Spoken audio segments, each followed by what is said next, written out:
This is the M Zone. And welcome to the M Zone. Jamie Morris, Matt the Hitman Missler, the only guy in the business. And you got the center of attention, the big guy himself, moved himself back out to the West Coast in 4 days and 5 hours and 16 minutes. Lovely day, lovely day, lovely day. Oh, Big Sweet. Who's lying more, me or Johnny Morton? John Morton says,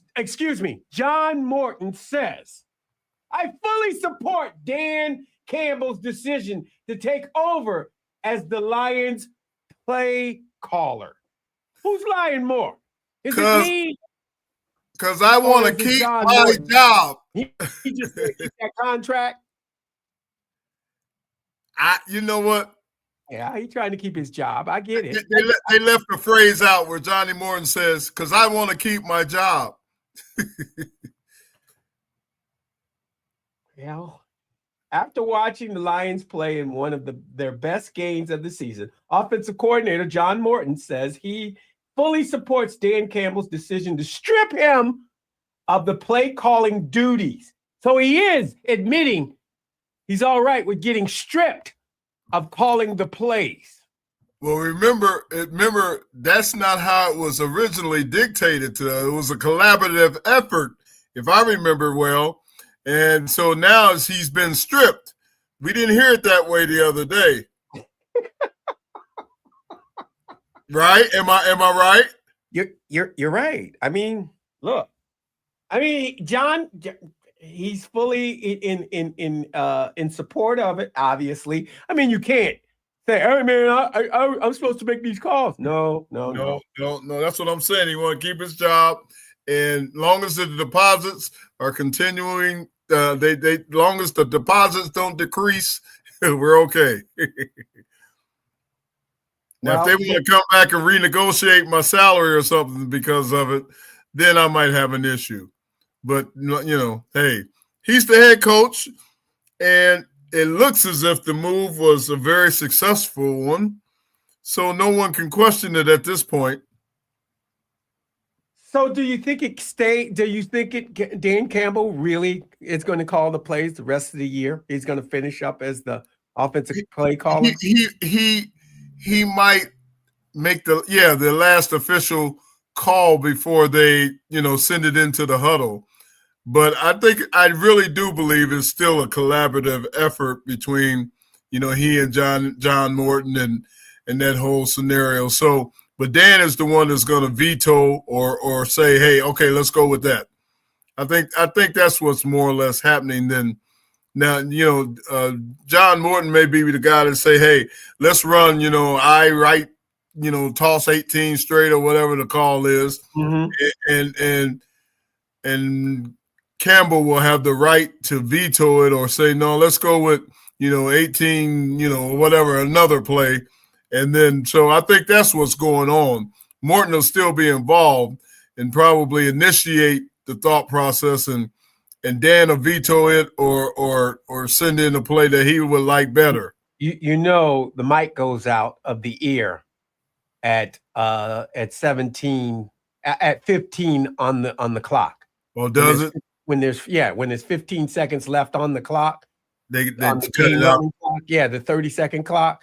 Okay, it goes out. So you got to get it in before then. So you got to be talking fast and getting after it because Dan Campbell, the one that Amon-Ra St. Brown, he scored his touchdown and did his dance or whatever he did. You know what I'm saying? Yeah.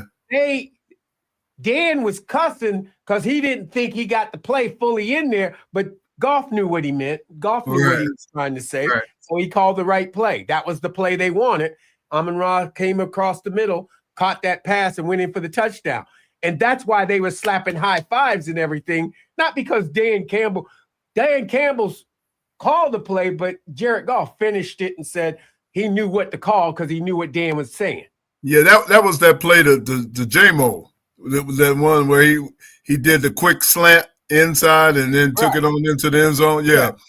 So, and as well as I know, when the sideline does something or calls something that worked, right there. Everybody's happy, everybody's elated, and you get the high fives all going all over the place. So but that's the beauty and the maturity of where the Lions are now when it comes to play calling and the various people and Jared Goff. I think he's that differentiator now, and he can get in the huddle and wave something off or finish it, like you said, finish it when it was incomplete. And I think that's the seniority or the beauty of Jared Goff.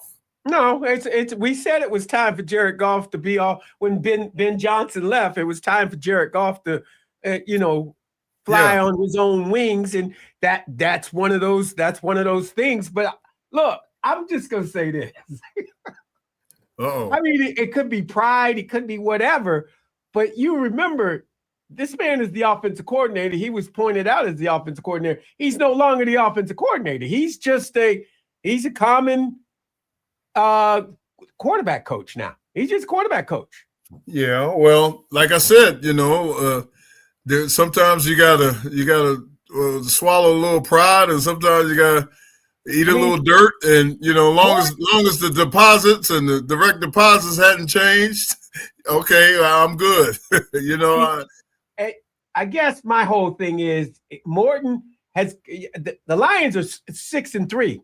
The Lions are 6-3 under John Morton. That's what I'm saying.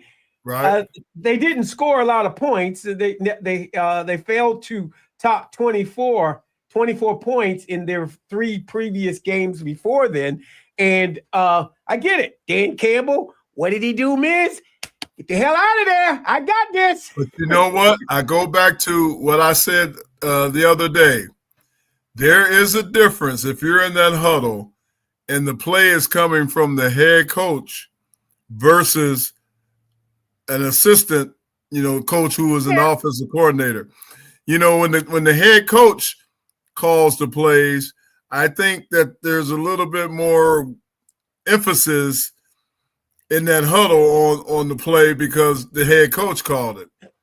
And maybe that's the difference. They're running the same plays they've always practiced and all that, but so what's the difference now? I think there's a little bit more incentive when the play is coming in from the head coach versus an assistant coach. Yeah, I gather that. I can believe that. But he did get 2 of the most important people into the offense into the game that hadn't been involved all season long. Good Jamison point. Williams and Jahmyr Gibbs. Both of them starting playing some. They became great players. They showed what the Lions re-signed them for. You know what I'm saying? Go ahead. So take that. So Campbell could have done it one of 2 ways. He could have went to John Morton and said, "Damn it, I want more. You better, get J-Mo and what's the name involved, Gibbs, more involved in it." Or he said, "I'm going to make sure that they get involved because I'm going to do it myself." Yeah. Right? He did. Wait a minute. Didn't John Morton apologize to Jamison Williams at one time during the season and said, "I'm sorry, I got to get him more into the game plan. I got to get him the ball more." Jahmyr Gibbs is starting. He's starting in the game. He's out there balling right now. But they couldn't get him in. They couldn't get the running game going. All of a sudden, and remember, we were a disaster when it was against Minnesota. Minnesota, we couldn't run, we couldn't pick up the blitz, we couldn't do anything. So all of a sudden, you're saying because Dan Campbell takes over, they had a sense of urgency, and they started blocking and doing. Or was it just the Commanders? The Commanders they're a weak team. They don't have their leader like they had last year. They're not the team that they were last year. They have an older defense last year. Of that. So that's I think it's a combination of the two. I do think that Dan Campbell making the calls is something different, and then I do think Washington is weaker than we all expected.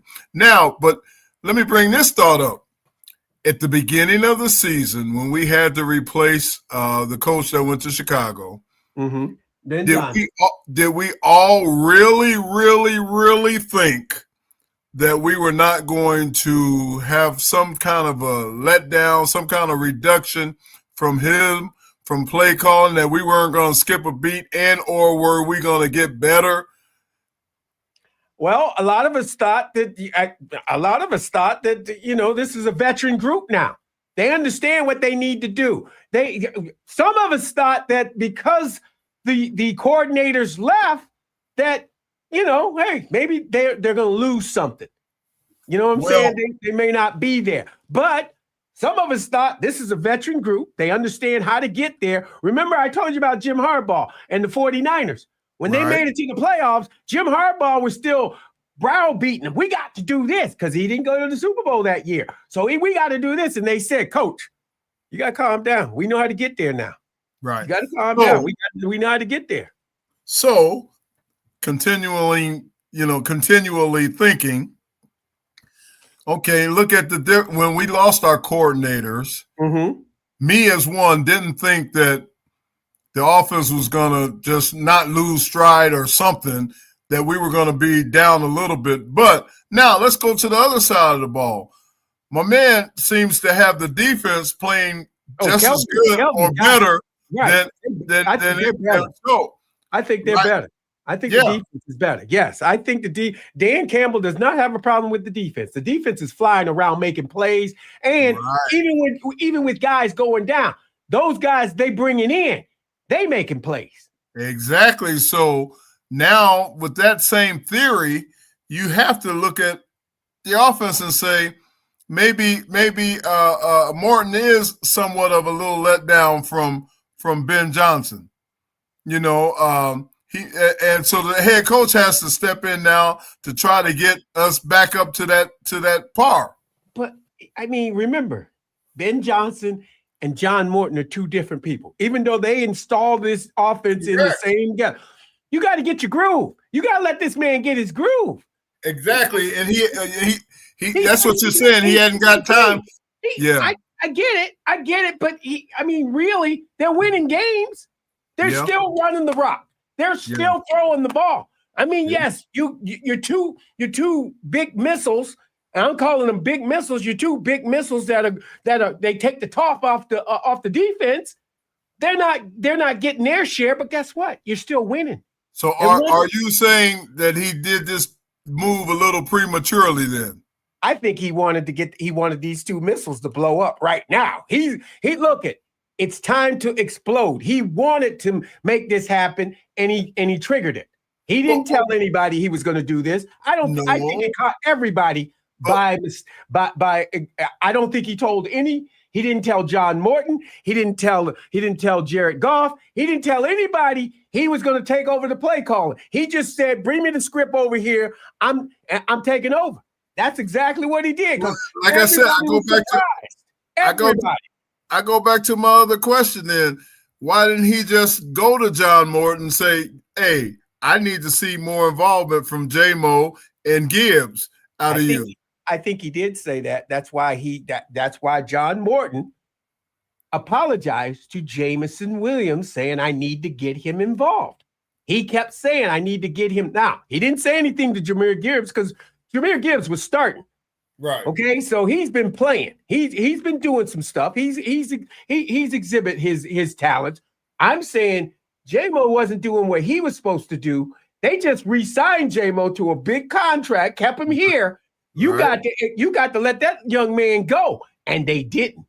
And he couldn't wait no longer. Dan Campbell could not wait any longer. So what I'm saying to you is he ain't tell nobody what he was going to do, but to not embarrass him, he said a collaborative effort. A collaborative effort. Let me bring up another angle. I got my executive hat on. Brad Holmes could have said, "Hey Dan, hey, we just paid that dude. We need more production out of him. You know, hey, he just got paid that. Like you hear, did you hear Skipper's comment or what's the defensive coordinator's name? Kelvin. Shepard. Did you see Kelvin's press conference when they were talking about the signing of Aiden? He said, "Hell, he owns half the building now. We need to, we need to really get, some stuff out of him now." And that's my next ask. Does he needs to bring his game to another level now. Yeah. I mean, he's playing at an extraordinary level, but now he needs to be he needs to be the LT of this century. You know what I'm saying? He needs to be on top of his game. And he's done well. I'm not trying to say he hasn't done his job because he's got all kinds of pressures. He's done his job, but now you got to be that guy. You got to be him now. You are him. Well, like I said, I wonder if Brad Holmes went to Dan Campbell say, "Okay, I did my part." Now, he's paid as if he's I don't know what ranking. He's the third best, highest paid receiver, fourth best. We need to get that kind of productivity out of him now. So I've seen that happen before too, where, after doing a big contract, that's where management gets involved. General managers that usually are sometimes on top of their game, and they have that rapport with their coach. Hey, dude, I did my part. It's on you now, man. You get the most out of that dude now. We didn't pay him to be what he was before, So I've seen that happen too. I bring up a funny story. Back in the day when we gave Robert Porsche that big contract, and we played the first 2 games or something. Robert had okay games, nothing extraordinary. And Ron Hughes, our old player personnel director, you got to have known Ron Hughes. Ron Hughes was old school to his core, straight shooter, fun-loving guy. All the players loved him. But one day I walked in early in the morning, and Ron Hughes had Robert Porsche hemmed up in the locker.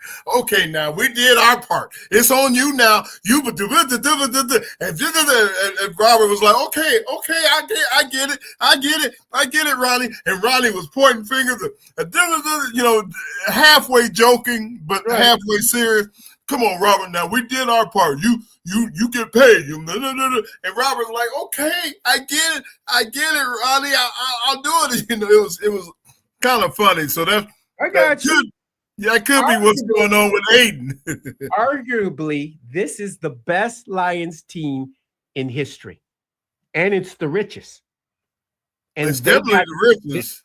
Definitely the richest. What I'm saying to you is, it's time to get to the next level. Absolutely. I agree 1,000%. They got the Philadelphia Eagles, right? Right. Yeah. Sunday night. And if they don't win that game, I'm just going to say this. If they don't win that game, if they lose anyway, they ain't the best team in the NFC. Now, I ain't saying the Eagles are the best team in the NFC. I'm saying the Rams are the best team in the NFC right now, because it's going to switch. And right now, it's switching all over the place. You can't tell me who the best team in the AFC is. Can any of you, what are you? And don't say Denver Broncos. Indianapolis Colts. You still think? What? Yes. Okay. Who? 7-2 Rams. Yeah. 7-2 Seahawks. See, I don't believe in the Seahawks still. They ain't played nobody yet. They stayed in the West so bad. They ain't played nobody yet. My brother-in-law would kiss you on the cheek, man. He's the biggest Ram fan on the planet. He and I argue all day, every day about the Rams. He's a season ticket holder. He loves his Rams. Lions fans would be mad at me right now because they know who's over there, quarterback and that Ram team. I'm just telling you. Well, I saw something the other day that showed the top two quarterbacks in the league right now, they think are Stafford and Jared Goff. So that was a heck of a trade, a heck of a thought between, Brad Holmes and Kevin out here. What's Kevin's last name? His dad was a big UCLA guy. Kevin Demoff of the Rams. Yeah, it was a good trade between both teams. Yeah. Yeah, I guess. And Miz, you're right. The Indianapolis Colts, I did forget about them, and I should not put them out as outliers. They are the best team. They play good defense too. Or you could also put petition in. Don't do it. Don't do it. Go ahead. Okay, then I won't. I'm just asking. You want me to finish my damn statement, or want the team that could be playing tonight on Thursday Night Football? The Pats. Wow. Yeah, they're up there. I don't know what. He got his Wheaties. Is that what you call it? Because I call it getting ball coach going in there and probably clanking some heads, saying, "If you don't get your what together, cut your ass real quick." But you know what though. These players today are different, and they can respect that kind of talk coming from someone who's been there, done that. Versus, I'm a firm believer. I'm gonna reverse it for you now. Okay. Same coach, same type of coach, different color coach. Last year. Okay, He played there. He was a linebacker there. He was in that era. Bill Belichick coached him. All of that. He wasn't a coach. He wasn't a coach before. He was a assistant coach. Now, dude, I get what you're saying because this man was down in Tennessee, and he was getting the job done down there, and he didn't have that type of quarterback. I get what you're saying, but he did have a running back. He had the Duck King. That's a good point, but I'm.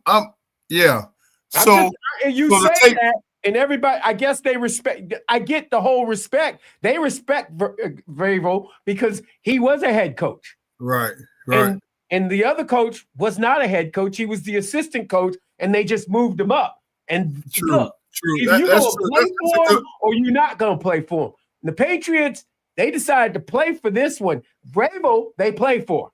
So with that being said. It's not only enough to have a former player, you got to find the right former player. Yes. If they're gonna follow you, look at Dan Campbell is a man unique himself.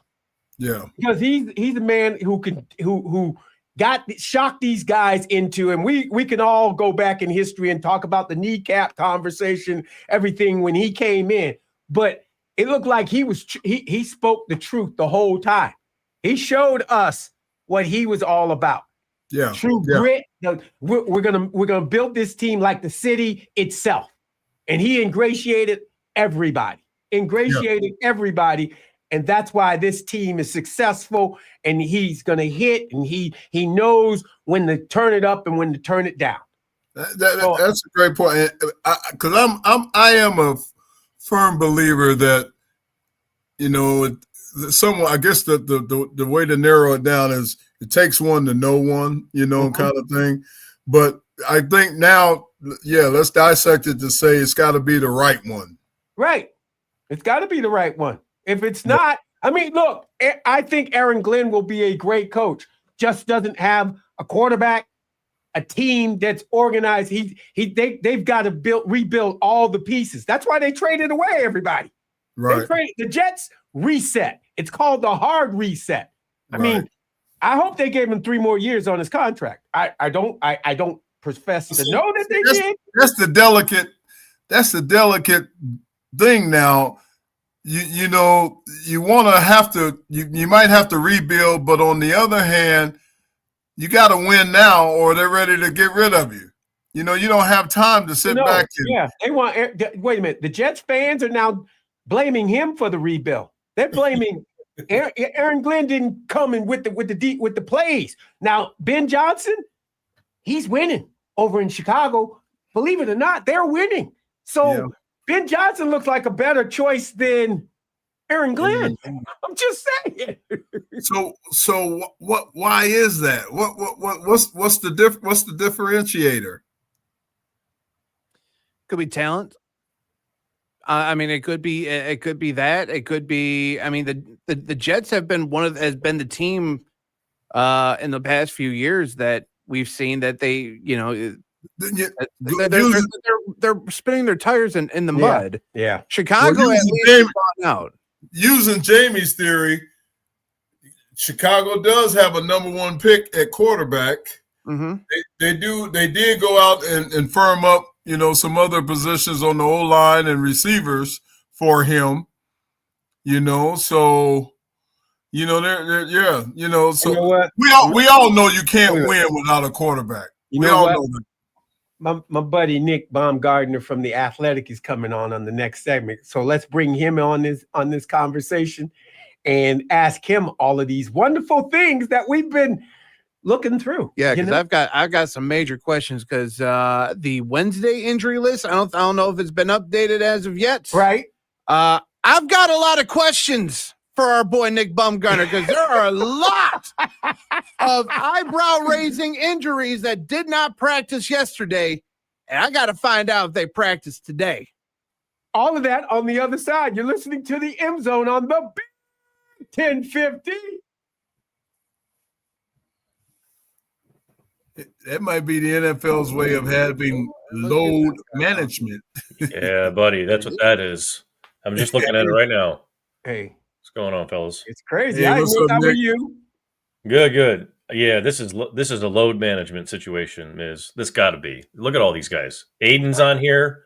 You'd have to cut Aiden's elbow off for him not to play in a game. You know what I mean? Panay, Sewell's on there. They just didn't practice the other day. No, they didn't go out there.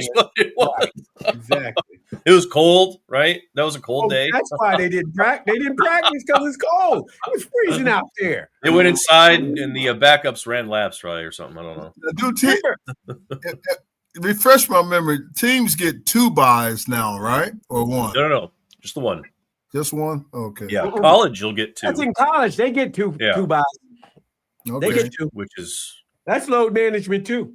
Yep. Load management, which is fine. Makes a longer year, but that's fine.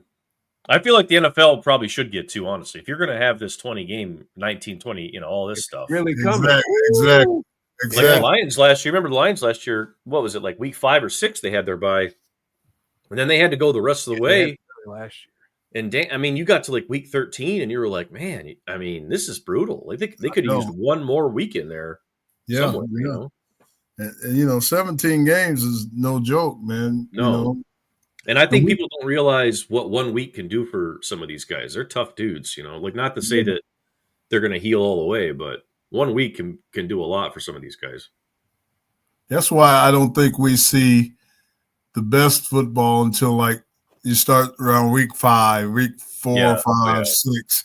That's when they are back there, and using Jamie's word, that's when they're calcified. And, they've gone through the rigors, like back in our day, we had, 4 weeks of training camp, two a days, so when the season started, we were ready for pro football, Realtor. I'll tell you though, the Lions are one of the few teams that hit as much as they hit in practice. They hit all year. Yeah. And they hit more in camp than I think just about anybody. But it's part of why they play the way they do. But yeah, I think that they always feel like they're more ready when the season starts. But then last year they got all hurt. So yeah. At the end. That's why. Yeah. Well, the year before they weren't though. So there's a fine line that coaches got to find. Yeah. With their team on how much to work on. I remember back in the day. You remember how the Lions, we used to go on some nice year-end runs, 6 out of the last 8 games. Yeah, at the end of the year, yep. Mm-hmm. And everybody would say, well, why is that? That's because Wayne took it easy on everybody, in the latter part of the season, and they were able to muster up some energy to get things done. Yeah.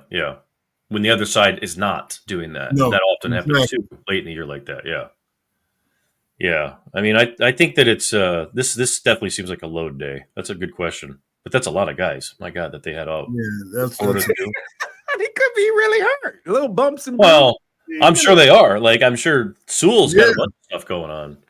Well, But, you know, I mean, no the way. thing- That's the legal way of giving them some time off. I Yeah, think. give him a they day actually off. have an injury listed next to the name. That's the Right. part that kind of raises an eyebrow with me. Like if you put rest, I ain't gonna think twice about it. But when you got Hutch and Legitimate stuff. Elbow Yeah. next to each other, Ooh, eyebrow raised. yeah. Well, you got some of the, like, Davenport's practicing. Sam Laporta, Miles back, Frazier's practicing, side by limited side. practice. eyebrow raised. Mm-hmm. Kirby Joseph not being back is still an eyebrow raised. That one still That's got blows to my get cleared up mind. at some point. Yeah. Well, he dealt with that all camp and then didn't sit out, and then now I think now it's flaring Finally up. catching up to him. Yeah, he didn't want to sit out. He got all that money, probably, right, and wanted to. Right. That's what fight happened. through it. I think it's adding up now. Yep. Because he can't. It's been through. How many games he missed now? 3 plus the bye. 2. Gotta, yeah, I plus think bye? this is, yeah, this would be. So it's been a minute now. I mean, he's getting close to a I know month. it's 3. Yeah. I can't remember if he played again in the Bucks game or not. I mean, they miss him too, man. That's And He's a if big I'm deal. Dan Campbell, I tell J-Mo, quit all that damn flipping and all that kind of stuff, man. yeah. He's terrible at it too. He can't land. We don't need all that, man. Calm down. You Gonna hurt his back. He gonna He hurt can't do it either. He cannot do it. Like, you can't do it. So stop trying, man. Like you're gonna hurt yourself. Exactly. he don't stick the landing. No, never. He's always out in front, Oh, falls man. down every time. I'm not no handstands, no headstands, bro. No headstands. Nope. No more. No headstands, none of that. Oh. All right, we coming back from break. Stand by.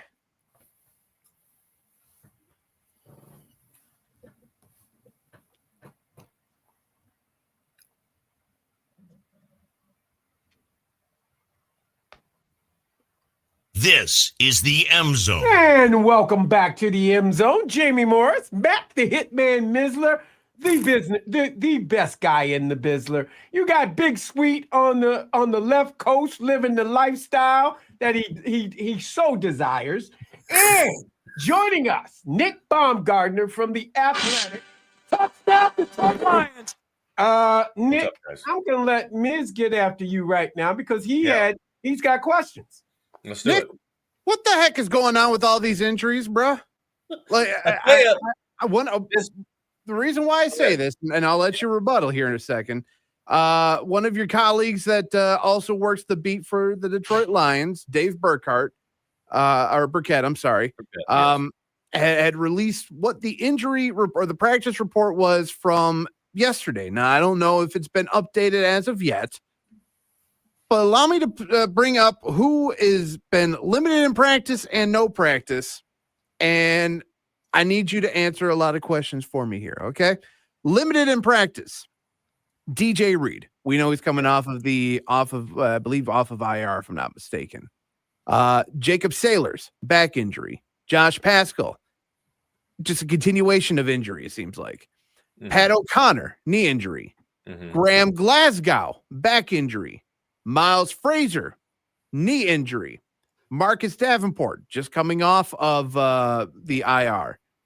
Taylor Decker, shoulder. Not surprised there. Hey, it has been one of those guys that, listen, we don't want to break him. We don't want to break him. That's all. Mhm. The no practice ones. Brock Wright, tight end, ankle. Running back, Sione Vaki, ankle. Penei Sewell, ankle. Sam Laporta, back.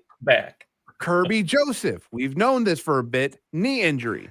Right. Marion Arnold, concussion.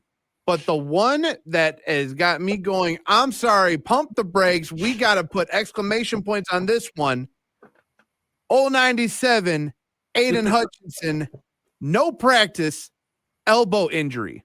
Nick, explain to me like I'm a 5-year-old what the hell's going on. I think this might have been the Lions version of a load management afternoon here. Might have been a cold day and some guys needed a rest, and it is November. It's mid-November. Right. So I'm gonna guess that Penei Sewell, Sam Laporta, Aiden. I know Aiden Hutchinson's playing. He already told Burkett that don't worry about it. Those 3 guys, and then maybe even Brock Wright, are probably all going to play. And they just get the time off because Dan gives them the time off. Now, the rest of the guys that are limited, some of these guys are coming back off injury, and I think it might be a similar deal with like Decker, like you talked about, Miz. Like, he's older, so you give him some limited time. But a guy like Taylor, I don't know if he wants to shut all the way down if he can work, because if his body gets stiff, same with Graham Glasgow. So it could be. I don't doubt that they're all dealing with something, but Campbell does this. He'll put guys on the injury report and leave them on there, and they'll be on there the rest of the year, but they'll play. Like they'll be out as long as they're not out by like Friday. If they're out there playing Friday, like I think Sewell last week was on the report until Friday, and then he was fine. To me, it's also kind of like a reverse of strategy. He put all these names on there, so week to week, you don't really know who's really hurt or who isn't, and might be a reversal, a good smart move of reversal of strategy.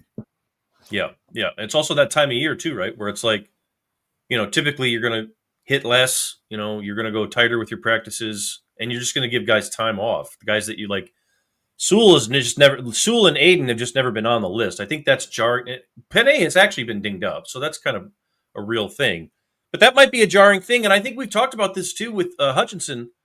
I know Jamie, we've talked about it. Like he's got adjusting his game a little bit, and then they have to find ways to take a load off of him sometimes, because he's a guy who, if he's like a guy, like a dog chasing after a deer, it's not going to stop. Like he will not stop if he, so you got to tell him, pull back, like you got to rest sometimes. So I bet that's part of it too with him. It's probably not nothing, but it's probably an injury that he would have otherwise worked through in another year and just never bothered to have it on the report. And now they're saying you got another factor in there. And Jamie and I talked about it before the show. He's now paid to be the man, and so he's got it's a fine line between how much you work him and when you let him be the man and when you can back off and that whole thing. The man deserves when you need the man to be there to show up because he's been paid now. Mm-hmm. Yeah. And I think they got enough guys too that you trust. Yeah. Like a lot of these guys are guys like Kirby Joseph. That's that's lingering for sure. That's bothersome that's still on there. And then Terrion had the concussion, so we don't know. But the rest of the guys, you trust them. Like you trust Panay Sewell and Aiden Hutchinson are the type of guys that it's like if they don't practice Wednesday, Thursday, and then they run around a little bit on Friday and Saturday, you're going to trust them to be fine because they're going to go. And they do it every single time that they're asked. So I think that'll happen as the year goes on here, as you get into December a little bit. So you're telling me to come off the ledge, not yet. Maybe back this down to 3. If this is still happening by like tomorrow at this time, then maybe DEFCON it up a little bit with some of these guys. I tell you, sometimes Jamie, it could be an old vet move, man. I remember like my second year in the league, I backed up a guy. Man, on Monday he could barely walk. On Tuesday he get treatment. On Wednesday he's on the sideline. Thursday he loosens up a little bit. Friday he's kind of cool. Saturday he makes the trip, and Sunday he starts. Right. Plays just fine. Yeah. They did that with a lot of the hogs on the offensive line for the Redskins. Oh, yeah. We did that. We did a lot of especially that. When you get to this time of year, right, Jamie? Like it's so late. Yeah, this time of year. You got this time of the year. You know what it means. But Nick, what I want to know, and I've been trying to get it from Miz and trying to get it from Big Sweet, but now I'm coming right to the source right here. All right, let's do it. The man got stripped of his title. He ain't the offensive coordinator. He ain't calling no plays no more. What the hell's going on? I mean, look, you hired him as the offensive coordinator. You got to give him some time. He's 6-3 as the play caller. You strip him of it. You don't give him a reason why. He's got to come out and keep a bright and smiley face. Yeah, it's what we had to do. Dan had to get in there and make sure we had some explosive plays because obviously I'm there. I'm still going to be there. It's a collaborative effort. You know who this reminds me of, Jamie? You know who this sounds like? It sounds like old James Harbaugh when he was here and doing this stuff. You remember these years where it would be Jim never called any plays. That was all Jim. Like he was the guy that helped him organize. And here's the deal. And I've said this all week to people. I think, and John Morton has worked for Jim. And he's worked for Sean Payton. Sean Payton's another one of the same type of guys who's always called his own offense. He's going to call his offense. Yeah, and he likes to have everybody on the phones, and it's chaotic and everything, but he loves it. And I think that Dan Campbell, that's what he wants to do. And I think that the other part of this too that I could go one of two ways. I think this could be something that he's the play caller for a long time. For the rest of the year, or maybe even into the future. Okay. And John Morton is the guy that helps him organize and is there with him as his consigliere, if you want to call it that. He's a pretty egoless guy. The other thing I could see happening now is this, because this happened the first year that they were here. He took the thing away from Anthony Lynn, right? Yep, and then he called the rest of the season, about like 9-10 games himself. And that's when that offense started to build up and start to get better. And he said, this is what I want. Told Ben Johnson at the time, this is what if you can duplicate what I want, what I've shown you, you're the OC. He did, and then Ben evolved it, and away we go. Dan's problem, I think, was that Morton hadn't been with the Lions were way more up on play action this past week. All the stuff that they used to do, they varied the run stuff a lot more, and it was their most efficient game of the year. So I almost wonder too if Dan calls a couple weeks, sets the table for Morton back up, and gives it back to him. I mean, that could happen too. I don't know, but I know those two guys are tight, and I don't think it's going to be an issue between those two. Publicly, obviously, it's not an easy thing, but it's also why Dan's a good coach too, Jamie, because they were not playing to their standard, and they did last week. And I think that's a big play to that standard. That standard was outstanding. So you got their attention. You can't complain. You can't complain about it because he got it done. Well, part of my theory, Nick, Jamie and I were talking about as well. There's a difference when the plays are coming in from the head coach versus an assistant, coach. Yep. Right? Yeah, and I think that's part of the, guys' ears perk up on that Monday after that loss when he says, "I'm calling the plays now." Oh, okay. Gee, okay. We got problems or something. We got to shape up here. I mean, that gets people's attention. It's not a business as usual. Exactly. And it can't be. And I think that's the standard that he's trying to set in terms of if you're not playing up to our level that we've set for ourselves, it's not acceptable. And we're not going to be okay with it. I guess he didn't have a problem with the defense, huh? He didn't have a problem with the defense, but he also doesn't have another guy to call plays. Right. It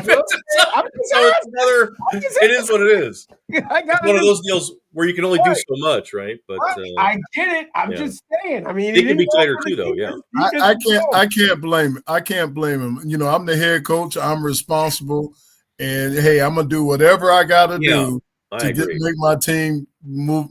With the best that they can be. Yeah, and I think it's also an example of him being able. I don't even necessarily know if it was a problem, like you said, Jamie. I mean, they'd won 5 games. They're scoring almost 30 points a week. Yeah. It wasn't like they weren't playing well, but I think this is where Dan Campbell's really good, and this is where all your great coaches throughout time have been great. It was a problem that he spotted before it became one, and he's adjusting it. We're going to nip this before it becomes a problem, and this is my best way of fixing it. So we're going to fix it, and we're going to get out of here, and it's not going to be an issue. It's not going to be something that I just ignore and hope that it goes away. And it's not quite what I want. Do you think he gave John Morton a heads up? Hey, I'm gonna make these calls. I'm talking before the game. Yes. Okay. I just want to make sure. So on Monday, they lost on Sunday, whatever it was. Right.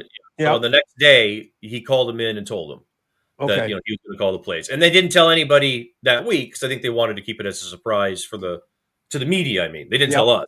Okay. But he knew. And I think, Jamie, too, I would add, I think they probably talked about this when he hired him to be the guy. I remember, I say this all the time, in 2020, the first year after his first season, they coached the Senior Bowl. The Lions did. I was down there, and we talked to Dan because they were replacing Anthony Lynn. They didn't know what they're going to do yet. Right. And I asked him, do you want to call the plays? And he was like, well, maybe. So, technically, I guess I would be a candidate because I haven't ruled out. I like calling plays. I want to do it maybe sometime. So I just think that that's part of his DNA too, and I think Morton understands that. Well, so, Sean Payton, you made a great comment that Sean Payton, he's a Sean Payton disciple. I mean, he is a Sean Payton disciple, and he likes to call his own plays, and he's the head coach. So why not him? He was with him last year he was with them last year as his top offensive guy. I mean, what he's an expert in, why like I say, he worked with Jim at Stanford and the 49ers, and Jim tried to hire him here like 5 times because he's one of those guys that just doesn't care. He'll do whatever you ask. If you change his job in the midstream, he's not going to throw a fit. Like, he's not going to want to leave or quit on you. He just does his job. And I think that's why they want him here. And I think he's still a pretty valued guy. I think he did ruffle some feathers. Like, he blamed the offensive line a lot after that one after the the loss with the Vikings, which it was their fault. They couldn't pick up the crisscross block. Yeah, but like, I think some of the offensive linemen were like, okay, man, like, yeah, we had a bad day, but you didn't need to bring that back up again on Thursday to the media. Like, I think it's his first time doing this.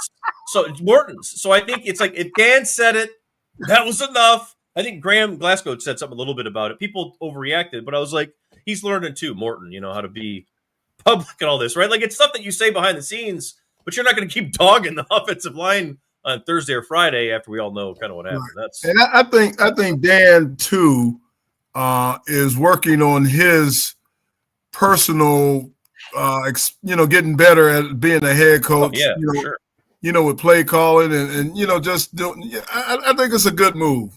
You know what Larry's talking about. Larry's talking about he's getting used to being a coach, getting involved in everything, so we don't get any more 4th and 1s and 4th and 2s. Well, Larry hates going for it on 4th down. Just to let you know. Personally, I don't hate going for it on 4th down. I just want it to be more cerebral, more. Yeah, well, plan it better. I get that, yeah, but I do love. And not just this grit stuff where we're going to go for it no matter what. I do love the idea, though, and it's like, it should be clear now to everybody who it wasn't already clear to, that the Lions head coach, Campbell, he built this offense. It's his offense. It's like, it's not ever going to go away.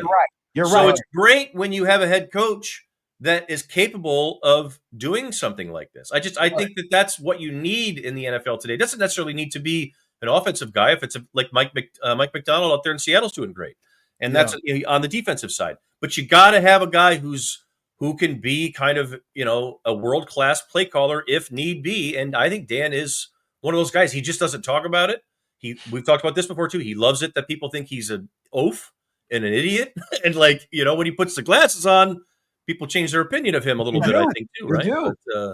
But that's how it goes, and I think he's a smart guy. I do too. Can he get some smaller glasses? Maybe just. I liked him. The cheaters. He looked like the old circles. Good God, dude! Come on, Jamie. There we go. Larry's got him right there. Jamie, come on! I got mine on. I can't see a damn thing. But I'm just saying. You knew though when you saw him with those glasses, you were like, oh, he's calling plays because he can't see them. No, you're right about that. You knew it right there. You caught me by you got me today. I mean, you got me this week. Good. So what you don't know, Big Sweet, is my boy can isolate on college kids and tell us who's a pro, who's not a pro, and different things like this. Well, recently, him and Austin Meeks got together and they broke down boy Underwood. Yes. Okay. All right. And, so I like what you were saying. It made a lot of sense because is he hitting the freshman wall? Do you think he's hitting the freshman wall? Well, I mean, yeah, I think everybody that's a freshman that plays does at some point, but I think that people have to understand the context of what he's doing. I think he's been great. I mean, this guy, Jamie, I didn't think he would be ready to start this year, and he is. And they do not have an easy offense to pick up. They have a lot. The run game is really complicated. There's a lot going on. They don't let him throw it a lot either. So, there's more. We've talked about this with JJ when he was here. I think that when you keep the context of he was 17 when fall camp started. Right. He's been out there as a starter every week. He's not turning it over all over the place. He's not throwing picks wild or making terrible decisions. Does he have issues with, is he not seeing everything in the pocket? No. Is he running out of the pocket too fast with pressure? Yes. Does he not hang in there long enough on some reads and miss some things? Yes. But that's all like 18-year-old freshman stuff. And I think physically and mentally, because he's picked up this offense and they keep going, they're still winning and he's playing winning football and making winning decisions. I think in a couple of years, we're going to be talking about him as, a top end draft pick. he's been really impressive. I think Harbaugh would have loved this kid. He's a fearless player. He's not afraid to, make tight throws and stuff like that. It's just he hasn't played enough. And I really do think that's the biggest thing with him. More time, it'll come. I mean, you know this, Jamie. Sometimes it only has to happen one time for one of those young guys for it to take off. And I think he might be one of those kids. I think he's really talented. I think he's a really good player. So you see it in him. If they get him going and everything like that. He's smooth, man. He's smooth for a kid that young. I mean, he's a smooth operator. You do not think he's 18 years old when you watch him. You know what I mean? We've seen 18-year-olds play here before, and that's not, he's got a different maturity gene, I think. All I'm saying to you is that, he's taking a lot of heat now because they've seen the Michigan State game. Sure. They saw the Purdue game. They've seen all of this, everything that's happened. And you know how people are. They'll turn on you quick. They will. But they turn on you. My response to that is being an outsider and not a Michigan person. No, I get it. That's the way you guys are. Yeah, I know. It's hard. That's they snap like that, like rattlesnakes. Yeah. Yeah. That's a Michigan thing, man. No, it's no. That's a big time school, though. That's like LSU will do that. Yes. Alabama will do it. It's not. But here's the deal. Here's what I would say. Ohio State will do it too. Yeah, like they were doing to Will Howard last year. I don't know. I don't know if they turn so quickly and so viciously. But they will turn back. Michigan. Ohio State fans, if a Ohio State quarterback loses to Michigan. Yeah, he is dead meat to them. Yeah, he is dead meat to them. They don't want to win the national title to get out of the water. Exactly. Will Howard was lucky he won that national championship, or he was a failure. Go ahead. Here's what I would say though. Okay, this kid, he won the job. They had other quarterbacks on this roster that could have been their starter this year. They didn't need to be the guy. It wasn't like last year where there was literally no other warm body. So he won the job. If he's taking heat, fine. He'll deal with that and he'll learn how to deal with that. But my thought on him is when you look back to where J.J. McCarthy was at this age, this kid is ahead of him. And I think J.J. wasn't ready to play as a freshman. He was barely ready to play as a sophomore. So I think when people see Bryce Underwood go through it, when you see him in the bowl game, I think you'll see a really good football player by the end, if he's healthy and everything else. But, they have also, Jamie, they've got offensive line shuffles, and they got a young group up there. I think they got a lot of young pieces on that offense, and sometimes it shows. That's just kind of what the defense doesn't have the excuses that the offense has. When they have problems, it's usually their own fault. That's what I agree with you on that. But I mean, look, for me, that kid, he was getting popped around on at Michigan State. Yeah, and yes, he had a bad day there. Yeah, right. And he started throwing the ball. And then the Purdue game, it just manifested even more because he was seeing ghosts. It wasn't he had time to throw the ball. He's been doing that all year too. In his head, the clock went off a little faster than it should have, and he puts that clock in his head, and he's like, okay, I got to get rid of this ball. And a lot of people were upset. Guys in the end zone open and everything like that. I'm like, well, you put yourself at 18 years old and see if you can throw. I know it's a tough deal. I did note watching him. I don't know. This isn't for everybody, obviously, but like, I do think he would really benefit from working with like one of those QB school coaches, like a guy who knows, like a trainer, like somebody in the summer, who can help him with just the little details. Because once he gets the little details down, keeping his feet under him, like you said, stop seeing the ghost, just play, stay grounded, make your throws. He is going to be a really good player. So I think that's all a natural, and I like what they're doing with him offensively. I don't really even have any complaints about how they're using him. I think like stuff's open. Sometimes he doesn't see it. And these receivers also have been letting him down. That's another issue they've got. Nick, I like him. Good player. Yeah. I've got one last question before we let you go. No, this is not it's not a tongue-in-cheek question. It's an actual legit question. Right. I'm assuming you've been following along the ongoing drama that is Philadelphia and AJ Brown. Especially with with his off the field words of not being involved with any of the action on the field. Do you think that has any kind of impact on this game coming up Sunday night over in Philly? Yeah, I gotta wonder. Colton said to me, Colton Pouncey, who covers the Lions for the Athletic for us, who's awesome, told me this week he thought this might be the good time to get the Eagles because, and I kind of agree with him. Like it almost feels like They're still doing the bickering, and they feel bored to me. They don't feel, and I think the Lions are going to come ready for a heavyweight fight, and I would expect Philly to do it too, but I think some cracks might show up here. And the Lions, if they're dialed in, could get them because they don't seem together. They don't seem like the same team to me. Like even last week, they don't. They just don't. They seem a little off. They're really relying on the push more than they ever have. If they can't beat you on first and second down and get into third and short, it's a tough deal for them. So I think they do this though. They fight and bicker and complain, and then they get to December and then they take off. So maybe they're getting them at the right time. They are what that city is too. All they do is throw balls at Santa, and they remind me of the old '90s Cowboys, the Michael Irvin Cowboys. They did this all the time, and then when it was time to go, they brought it. But I don't know if it's time to go yet for these guys. We'll see. Yes, Nick, on a whole different subject. Hey, you know your girl waiting to get her segment. Okay, real quick. Nick, on a whole different subject. Quick. I need you writers to help me. We have to get Lomas Brown in the Pro Football Hall of Fame. The Lions are trying, I think. Yes, I think we should probably make another pitch on that. I saw a nice video you put up on him. It would be nice to get Lomas. He deserves a Super Bowl ring. I think he's got the case for that. That's a good call. I'll pass that along. Lomas doesn't get any better than Lomas. He's it doesn't. It doesn't. Yeah, great guy. Hi. Love Lomas. He's the best. Hey Nick, I just want to say thank you for your assistance. Thank you for your assistance in helping me get to the Hall of Fame. My boy Big Sweet, we played together and everything. I love Big Sweet.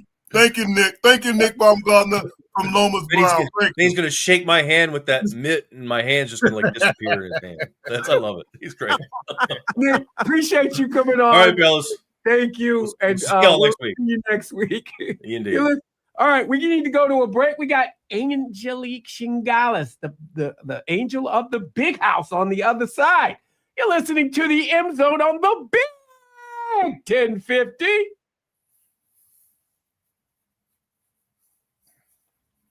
Clear on the radio. And here she is. Oh my, don't your hair look good, girl? No, it's so girl!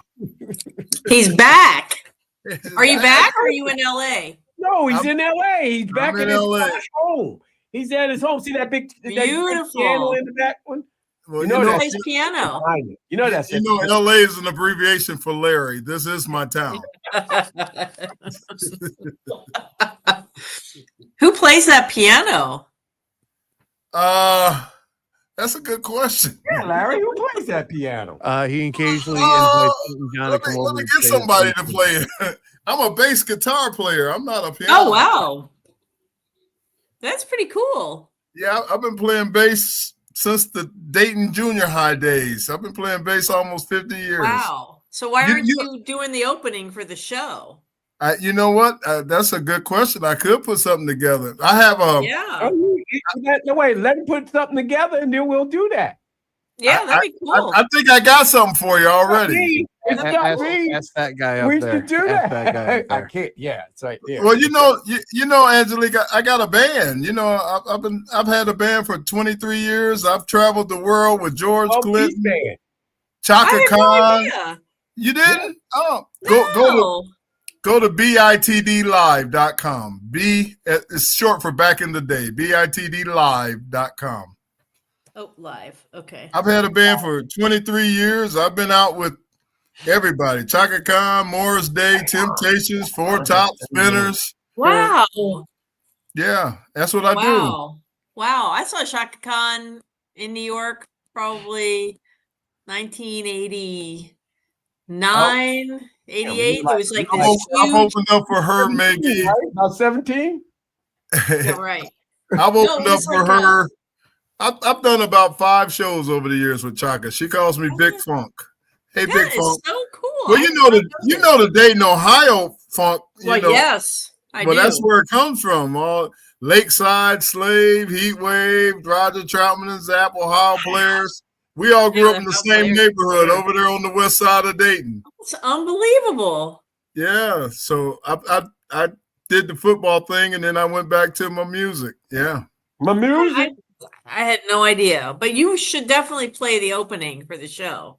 Yeah, you know what? I got something I'm gonna present to Miz and Jamie. You're gonna let Jamie decide? I'm telling you, it's in. It's good. Thank you. I got my home girl. That's all I need. That's all you need. That's all I need. That's right. I thought of you a couple weeks ago. I drove to Cincinnati to get my mom, and I stopped at Skyline and had my Skyline. Yeah, there you go. Good. Skyline chili. But that construction on 75 through Dayton is never, ever going to end. It's always there, isn't it? That's crazy. Always. I don't get it. I don't either. Especially if for a while there was up there by 70 and 75.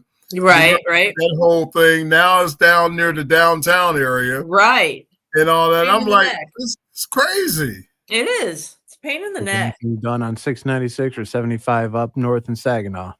Yeah, I bet it's like that. This feels like it's been a decade, though. Like, it does seem like it's been a decade. Like that. So what did I miss? I got on right when Larry was saying that's a Michigan thing. Is it something like criticizing somebody or what? Yeah, getting on the quarterback, turning on the quarterback. He tried to say it was a Michigan thing, but we ain't. You know, they disputed me. They disputed me heavily. They disputed me heavily on that theory. I don't know. I think it is a Michigan thing, but it could be an everybody thing. That's why I love you. My homegirl tells it like it is. She ain't. Come on. She got Michigan. I mean, are you saying it's an every place thing? Because I've heard it. No, in I'm forever. saying it's at every big school. If like at Ohio State. No, it ain't like it is here. No, that Ohio State quarterback was a failure until he won that national championship, right, Angelique? Will Howard? I don't think so. I think he was a failure because he couldn't beat Michigan. He could not beat Michigan. And but you know what? Will Howard played hurt. CJ Strauss. Will Howard got the hell knocked out of him because he tried to run the ball. That's all that happened. That's a football play. I know. But he didn't play hurt. We're coming back. Sorry. It's something about you Michiganders or Michigan people. Man, y'all turn on your guys so quickly and ready to kill them and get rid of them after two bad plays. You know, y'all, it's different at Michigan. It's different. I'm unified with my guy. Thank you. And welcome back to the M Zone. Jamie Morris, Matt the Hitman Missler, best guy in the business, riled up Big Sweet himself over in LA, mad about something. And we got the angel of the big house, Angelique Chigales. Hey, Angelique, how are you? That is right. And I am here to encourage and back up Larry on everything he says. Thank you. That's my homegirl. Thank you, homegirl. That is right. The Michigan quarterback does not get belittled more than anybody else that is a major player in college football. I'm sorry, that doesn't happen. They get belittled too. They do, but not as much and not as quickly as you people in Michigan. Y'all jump on your guys. I mean, let the man throw half an interception. Oh, man. And y'all, man. I saw the same thing when Will Howard got knocked the hell out. And they said, look at him staggering down there. He's drunk down there. Get him off the field. When he demanded, I watched him on that sideline demanding for his helmet to get back in the game. Right. Which I still think was a mistake, but, whatever. And he played. So I think he showed sort of like Devin Gardner in 2013 in the Ohio State game playing on a broken foot. I mean, you appreciate that. You appreciate a quarterback who plays through an injury. Yeah. Right. Okay. Yeah. Okay. But let your guy have half a bad game, and we got to find a replacement. Man, y'all crazy at Michigan on that kind of stuff. I'm going to say this because he was a 5-star because of the amount of money he's receiving. There is a lot of things behind why they get on him. That's that. I mean, let's be honest. If it was, I can live with that, Jay. I can live with that. But you guys were doing it when the guys didn't have NIL deals and wasn't making money. You were ready to run your quarterbacks off the field after a bad series. I didn't see Tom Brady getting run off. I didn't see Oh my Tom Brady gosh. going off. I remember talking to Tom Brady's sisters for a story, and they would tell me that they wanted to beat up people in the stands because they could hear them talking about their brother, the one who was his I know youngest what sister. I'm talking about. I know what I'm talking I about. did that on purpose because I knew she was going to say that. Oh yeah, I figured you did because I know I've told that because I always laugh when she always said that. I tells mean, that story. she wanted to beat up people. She really did, defending her brother. Watch But this one. it is Drew more Henson? like How about Drew Henson? Did he get picked on? think so. I don't think so. I think the only quarterback in Michigan history to exception is what's my man, the back in my day, what's his name? Rick Leach. Rick Leach? Rick Leach. Yeah. I think that's the only guy that could get away with anything at Michigan. He's the put the statue up of Rick Leach outside the stadium right now. Wow. I think Chad Henne too. I mean, Chad Henne when he injured his shoulder, had a great freshman year. He had a great freshman year. Well, but even after that, when he his arm was falling off at Illinois, they go shoot him up. He comes in, finishes, and then he rests and he comes back like Mike Hart did with the ankle injury, and they played at Michigan State. They wanted to be there for that game. So yeah, but I think Larry is right. I mean, I think that Michigan fans can be very hard on the quarterback, but it's also now you're hearing more like it's almost like you're at an NFL game because of the whole money thing now. Right. Yes, Right. and I agree with that. I fully agree with that. So Angelique, we gotta ask this: what's the expectations of Michigan getting back on these 3 games? I know, I know I could say what's the expectations of Northwestern? I know they know they're in a playoff atmosphere right now. Right. That's where the pressure is. Those kids understand we've got to win these next 2 games to get to Ohio State. Yeah, so that's the playoff game. Right. That is the playoff game for them because, I mean, really, if they win, they're in. Yeah.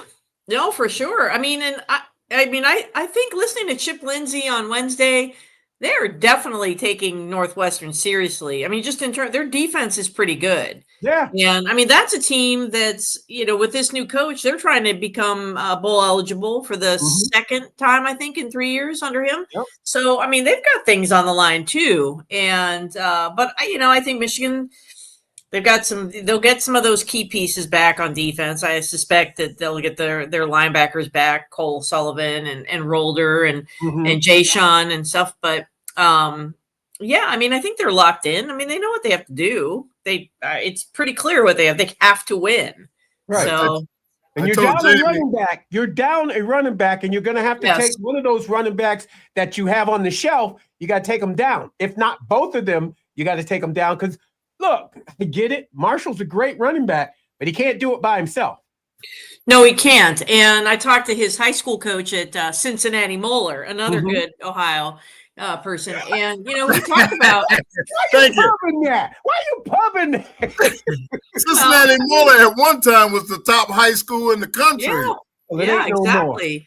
I mean, produced Barry Fowles, the famed Notre Dame coach. But, he talked about. They wanted to limit even back then. And he said that Jordan was the only freshman who was ever elevated to varsity at Moeller, which is saying something because that was, they were such a great traditional power. You're right. But he even said that they wanted to limit him and he has had cramping issues. So, talking to Chip on Wednesday, they want to keep him to 2025 carries a game, which is reasonable. And then there's Bryson Kutzall, who I talked to his high school coach the other day. And honestly, Jamie, people cannot stop praising this kid. Like he runs hard. He is really fast. And he just is a really quiet guy who just works hard. And he did not, he was a walk-on, preferred walk-on. He got recruited by Saginaw Valley and Ferris. And I think he had an offer from Michigan State. But, this is a guy who came to Michigan because he wanted to prove something to himself. And I think he's a good – I mean, look, you want to have Justice and Jordan, but I think this Jordan and Bryson – and then you've got the freshmen. But I think they'll be in okay shape at running back. But you got to keep Jordan healthy at this point because I just don't don't see how Justice is coming back this season. No, but no. I mean, he did have surgery, and I mean, they're playing week by week. I think it's your foot. You're a running back. I get it. I get it. No, it's pain. It's pain threshold. That's what it is. Yeah, that's what it really is. But I guess, and then how's the offensive line coming? We don't know, but I know that they worked during this off week trying to, solidify this offensive line. And I got to ask you this. Who the hell is on this Joe Moore Awards list? I know. What the hell is that, Angela? I'm sorry. You got this wrong. I see it right here. It says there's finalists. Are you? I love me some Michigan. Nobody loves Michigan more than me. But that offensive line should not be a semifinalist on the Joe Morrow list. I'm just saying. I'm trying to find I sent that tweet to someone and I just said, how are they on this list? And that's one of those things where it's pure reputation. And then you see Justice Haynes. I guess you sit there and look at stats. Oh, they're running the ball really well without actually looking at they've had 5 different combinations, I think, now on the offensive line. And that's not, that's because of injuries and stuff and moving guys. But no, this is not a elite Michigan offensive line by any means. So that did make me wonder, who is on this committee? That's what I said. I'm telling you, I love me some Michigan. I'd stand on the table for this. But you know what? I just know what the truth is. I'm sorry. Right. Well, maybe my boys can soften up Ohio State this week to help you out in a couple of weeks. Yes. I actually took UCLA. How'd that go last week against Indiana or 2 weeks? What's Ohio State favorite? 30, 35? Something like that. And I took in our Detroit News picks, I took your guys because I think at this stage it looks like watching Ohio State that they are resting guys. And so I think that gives a little bit of a little bit of. Well, that's going out there a little bit, homegirl. That's going out 32 there. 32 and a half. They're not. Come on. I know what you was thinking. I don't know what you was thinking. You should have made them give you 50. Oh my God. My goodness. I don't know. So maybe that would be the upset of the century, I think.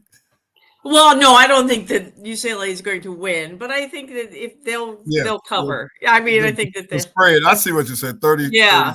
30, okay. Though that would be a great upset. That would be on the 1969 Michigan Ohio State level. yeah, exactly. But UCLA does need some kind of game-changing or season-changing win. I don't know who else they have left on the. I looked the other day and now I can't remember. I don't need that. I haven't looked. They need a coach. And I hope while Big Sweet's out there, they get that solved real quick. It's being addressed. It's being addressed. That's what he says. It's a night game too in Columbus. Well, then it's UCLA USC on the 29th. So but they got Washington and Pasadena. So I wanted to ask you, Larry, what do you think about this whole UCLA wants to break the Rose Bowl? I love it. Their contract. I absolutely love it. I think the Rose Bowl, in my opinion, is antiquated. But then, secondly, I love the nostalgia of the Rose Bowl and the one-off every year that it used to be and the big game. But to go there every game, every home game, that's tough. I think I mentioned a while back the Bruins should consider going to SoFi, and now they are. And Jamie says no because he thinks we should play in some high school stadium because we only get 2,000 people in our game. They should go to the soccer stadium, Home Depot. The Home Depot. Yeah, that is nice. That's a nice stadium. How many does it hold? How many does it hold? 25,000, and that's good for you right now. That is very good. I think it's 25,000. I'm not sure, but it's smaller than SoFi. You need a small environment to encourage your fans. Do you remember what Bruin football is? Do you remember that? And hey, we used to have a party no matter if we won or lost when we played USC. So you guys can come to that too, because we give away the trophy to the USC Trojans every year. Yeah, but you know what? Now they can take guys into SoFi and say, you're going to be developed here, and then you're going to play in a stadium. You're going to play where the Rams. Well, it's tradition out here. You know, Jim Harbaugh coaches the Rams right here in this stadium. We all used to share the Coliseum, USC, UCLA, and the Rams. Right. And then the Raiders too. Don't forget the Raiders. You know, I think a good compromise. With the Raiders there. So, but yeah, Jamie, our program is not going to be down forever. I didn't say it was going to be down, but you got to. Look, you can't jump from an iconic stadium like the Rose Bowl. I know you think it's antiquated, but here in the Midwest, we think of that as the place. That's where you want to play in. So yeah, let's keep the nostalgia what it is of the Rose Bowl and the one-off.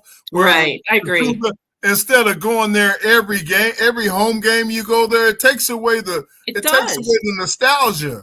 Once again, I agree with Larry. I will say, yes, you do. One thing you could do, you could have the USC UCLA game every year. I'm sure USC wouldn't want that, but that would be kind of a great setting for that game every year. Kind of like you do the Big Ten game in Indy. Right. You do the Big Ten game in Indy or something. You know, remember, Jamie, I'm the guy that told Woody Hayes that I didn't want to go to the Rose Bowl. I wanted to win the Rose Bowl. Wow. Yeah, you are that guy. As a high school senior, I said that to Coach Hayes, and he cursed me out. Exactly.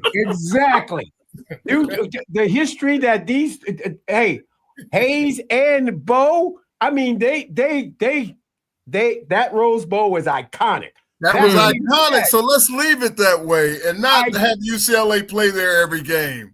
And it's a different vibe when UCLA's there. Like that one game Michigan played out there 100 years ago. I mean, it was, John Navarro. It was 105 degrees that day. It was brutal. It smelled. I mean, I remember that stadium just smelled like sweat.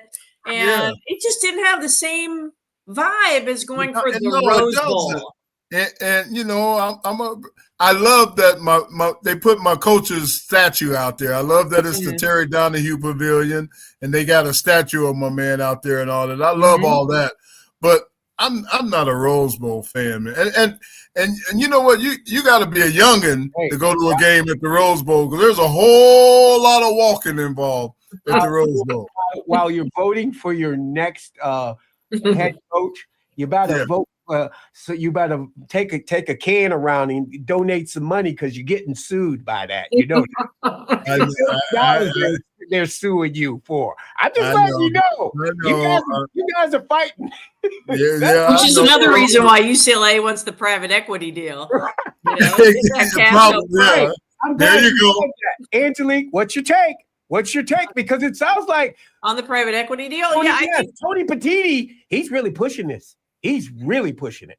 And I've had conversations with people at the Big Ten, and they, to me, it's semantics. They're like, it's not private equity. It's like, they're trying to tone that down and say it's not. And I'm like, well, yeah, of course it is. And I think Michigan's taken the right stance, and USC on this. And I think that this is, and who knows what this means for Michigan going forward. I mean, if Big Ten, this is they become wait a minute, is Big Ten really going to let USC and Michigan get away? Are they really seriously? I mean, who knows? Are these bluffs? Are they trying to call somebody's bluff? I don't know how this works. I don't think it's enough money, and the deal is too long.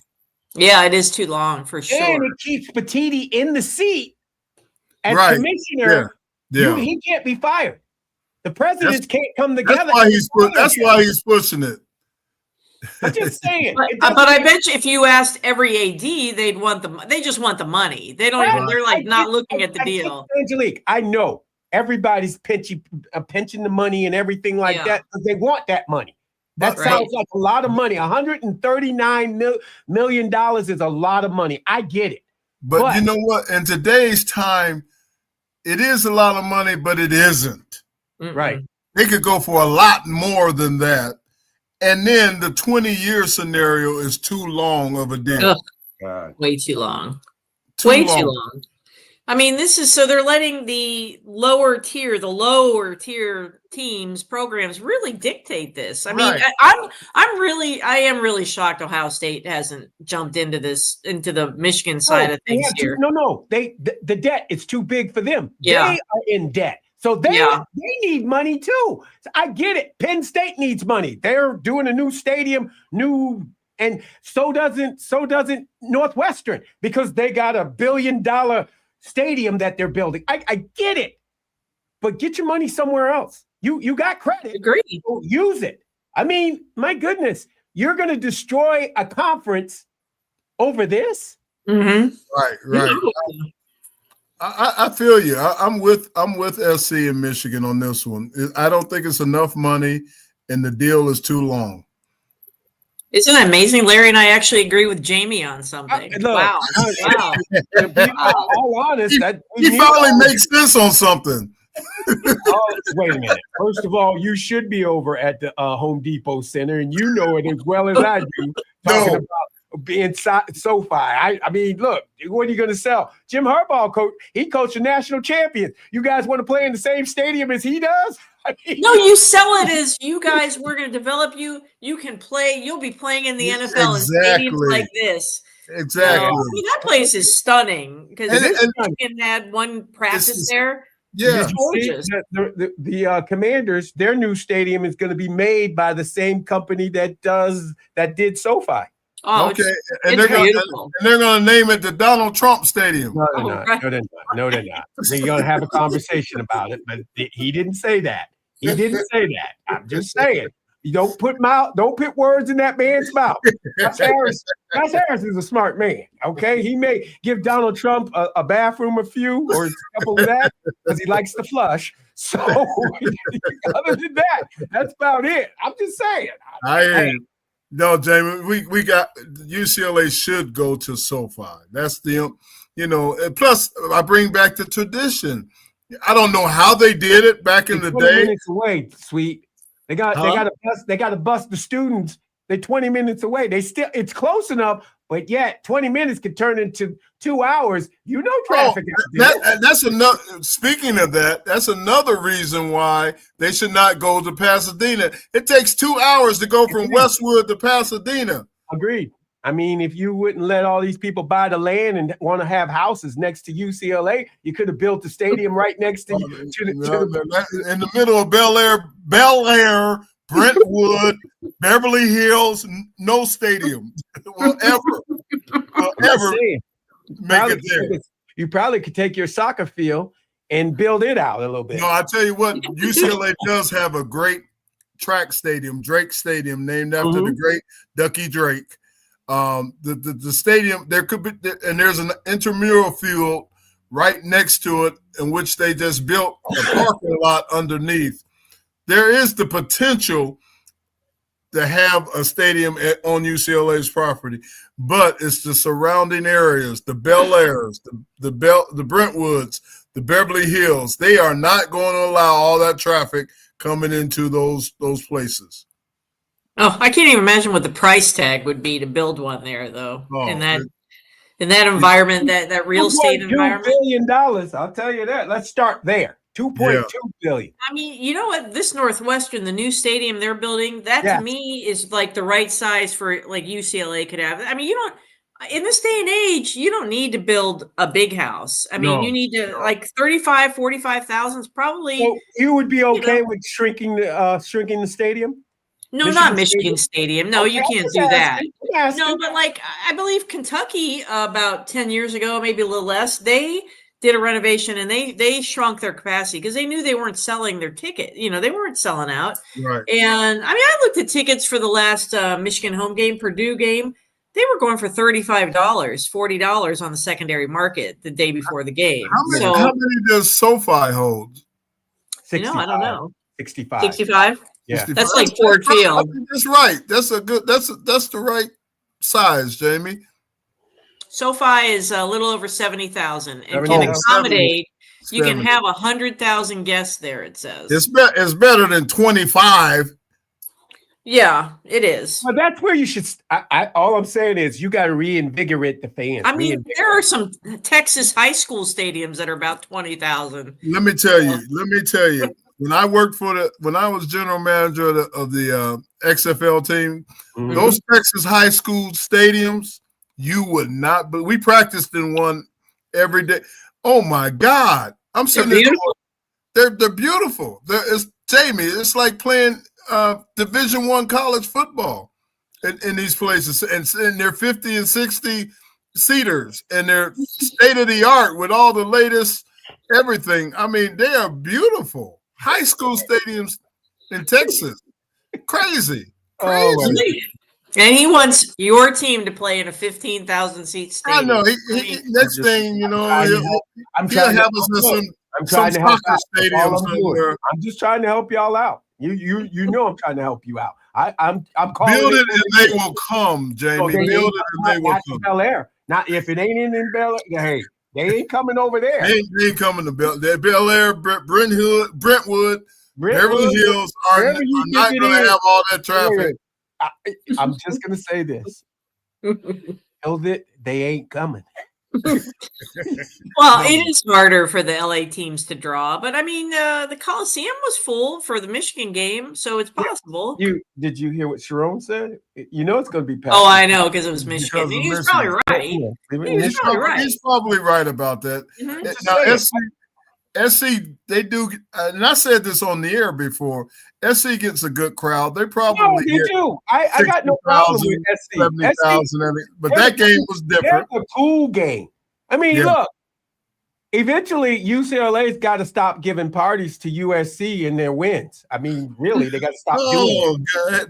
Anyway, you know the meaning behind what he keeps saying there, Angelique.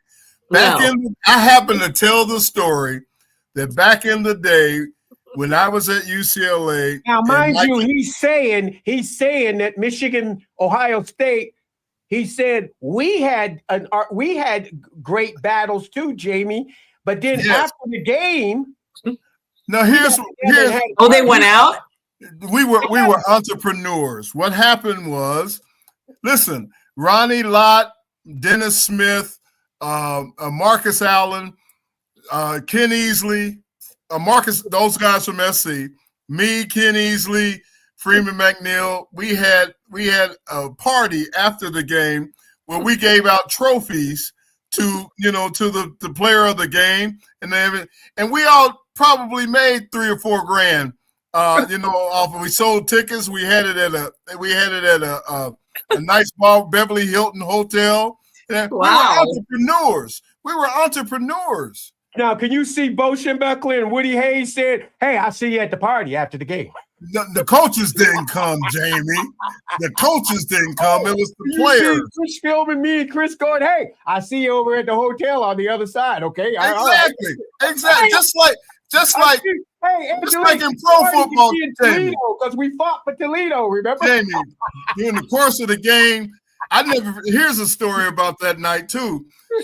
Dennis Smith was given one of the awards, but Dennis had a swollen lip because I had busted it, and he said, "Man, I gotta speak like this because Larry Lee hit me in my mouth like this." It was just after that. It's like any other. You compete and beat each other up, and then we were civil enough and entrepreneurish enough to come together as one. In unity. It's beautiful. It's beautiful. Kumbaya. All right, I'm done with this. We're gonna flush this right now. Anyway, Jamie. I mean, you talk about you guys always talk about how much you respect Ohio State players you played, and vice versa. So there is a bond, but not right after the game. Next time you run into Ronnie Lott or Charles White or or Marcus Allen, ask them about the Boogie Rescue Squad. The Boogie Rescue Squad. Wow. Okay.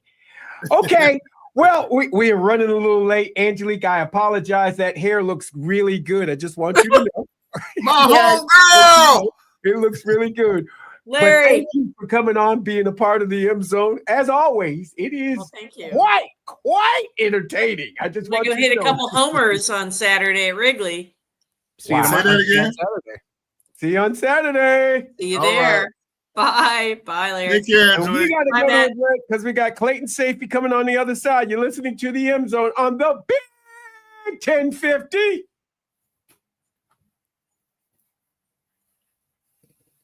Good job. Here on the radio. I loved it. I You love know Angelique. me. I love it. She's cool, man. She's a good girl. All right. Remember, Thomas Quine's not coming on today. Oh, he's not? He's pulling another shift. Okay. Someone called in sick.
Oh,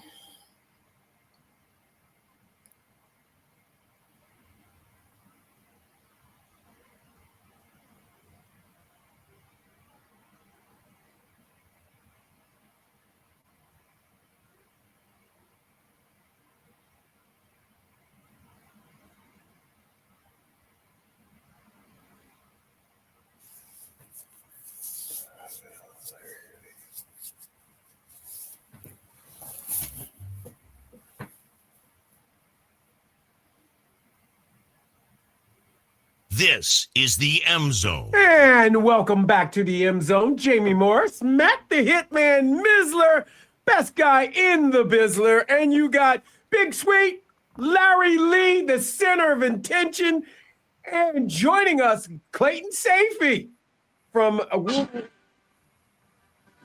you, Miss.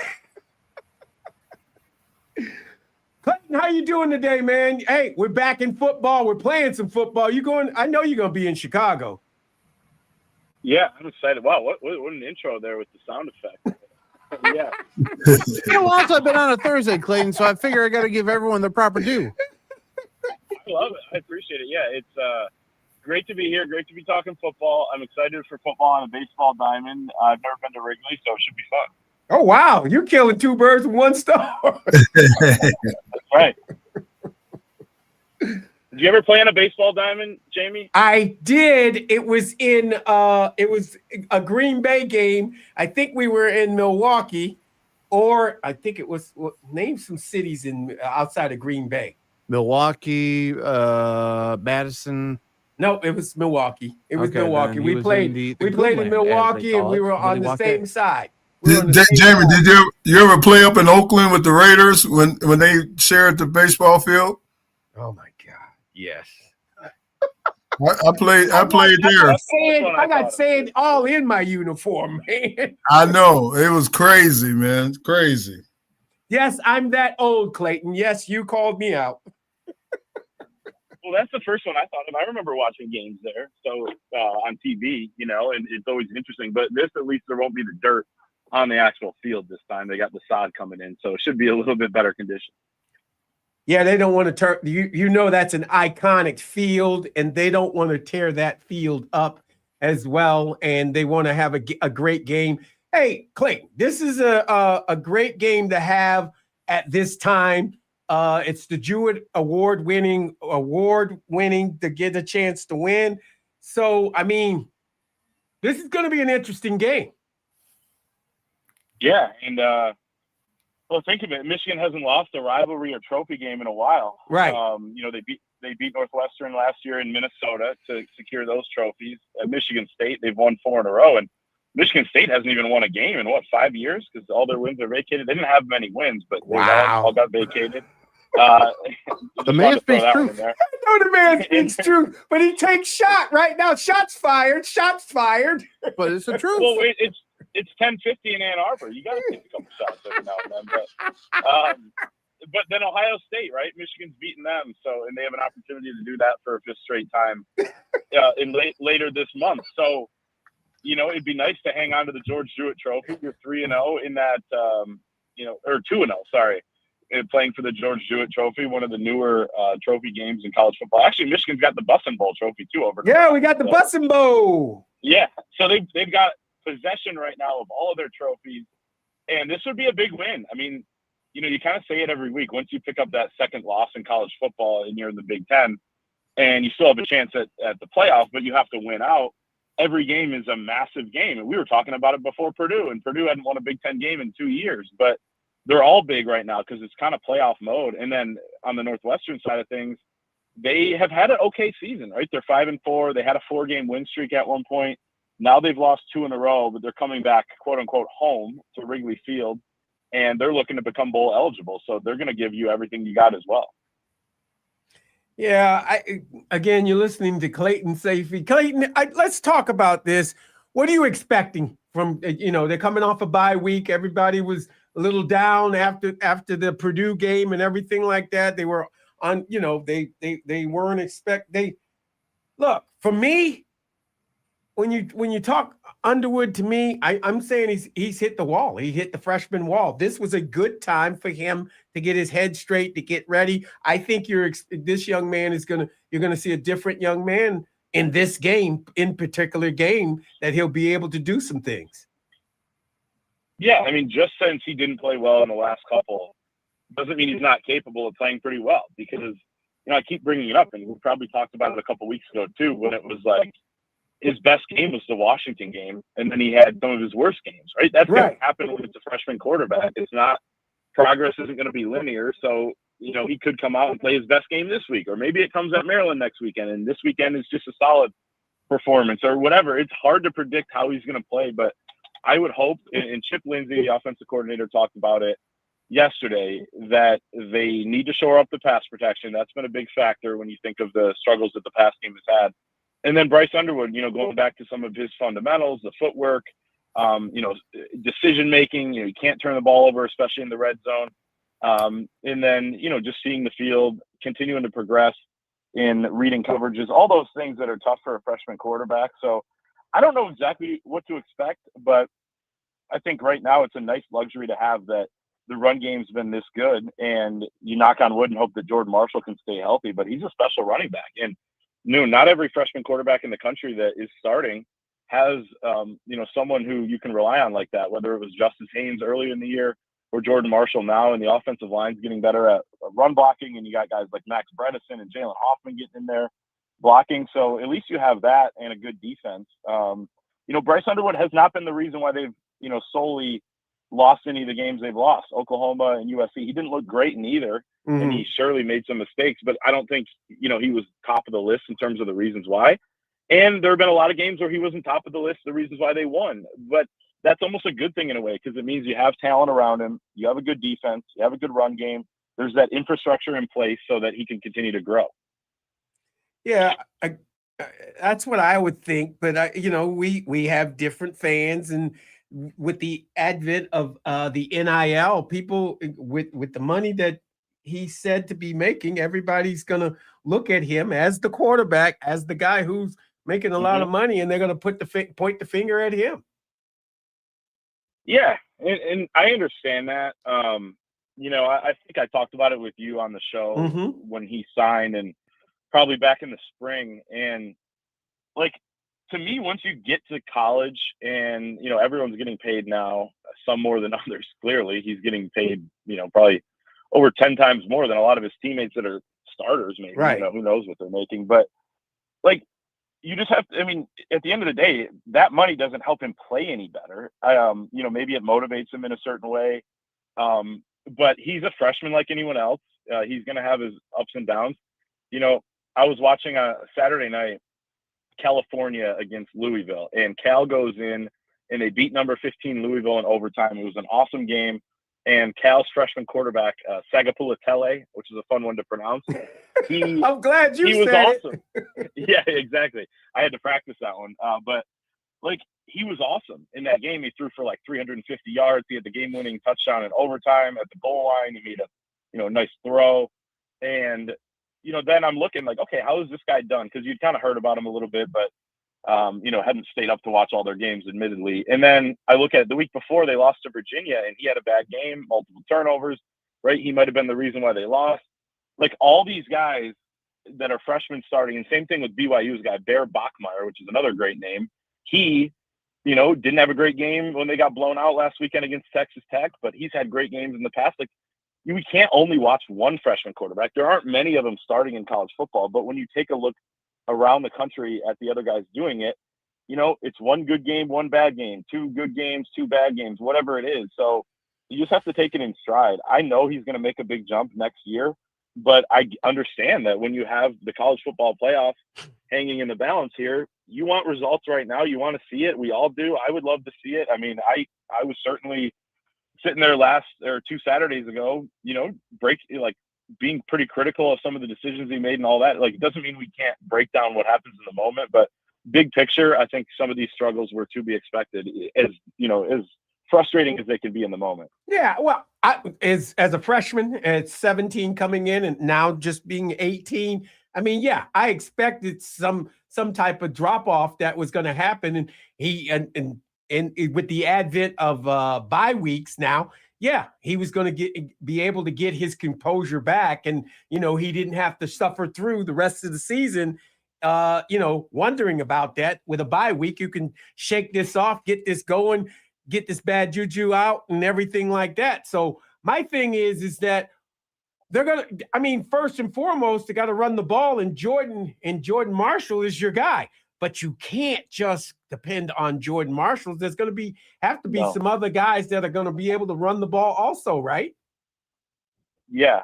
And just to quick finish that point, I agree with you to your point about like if Bryce looks like he did against Michigan State and Purdue the rest of the year, that's going to be kind of a failure in terms of how he was developed this season. That's a true statement. My point that's is a that, true statement.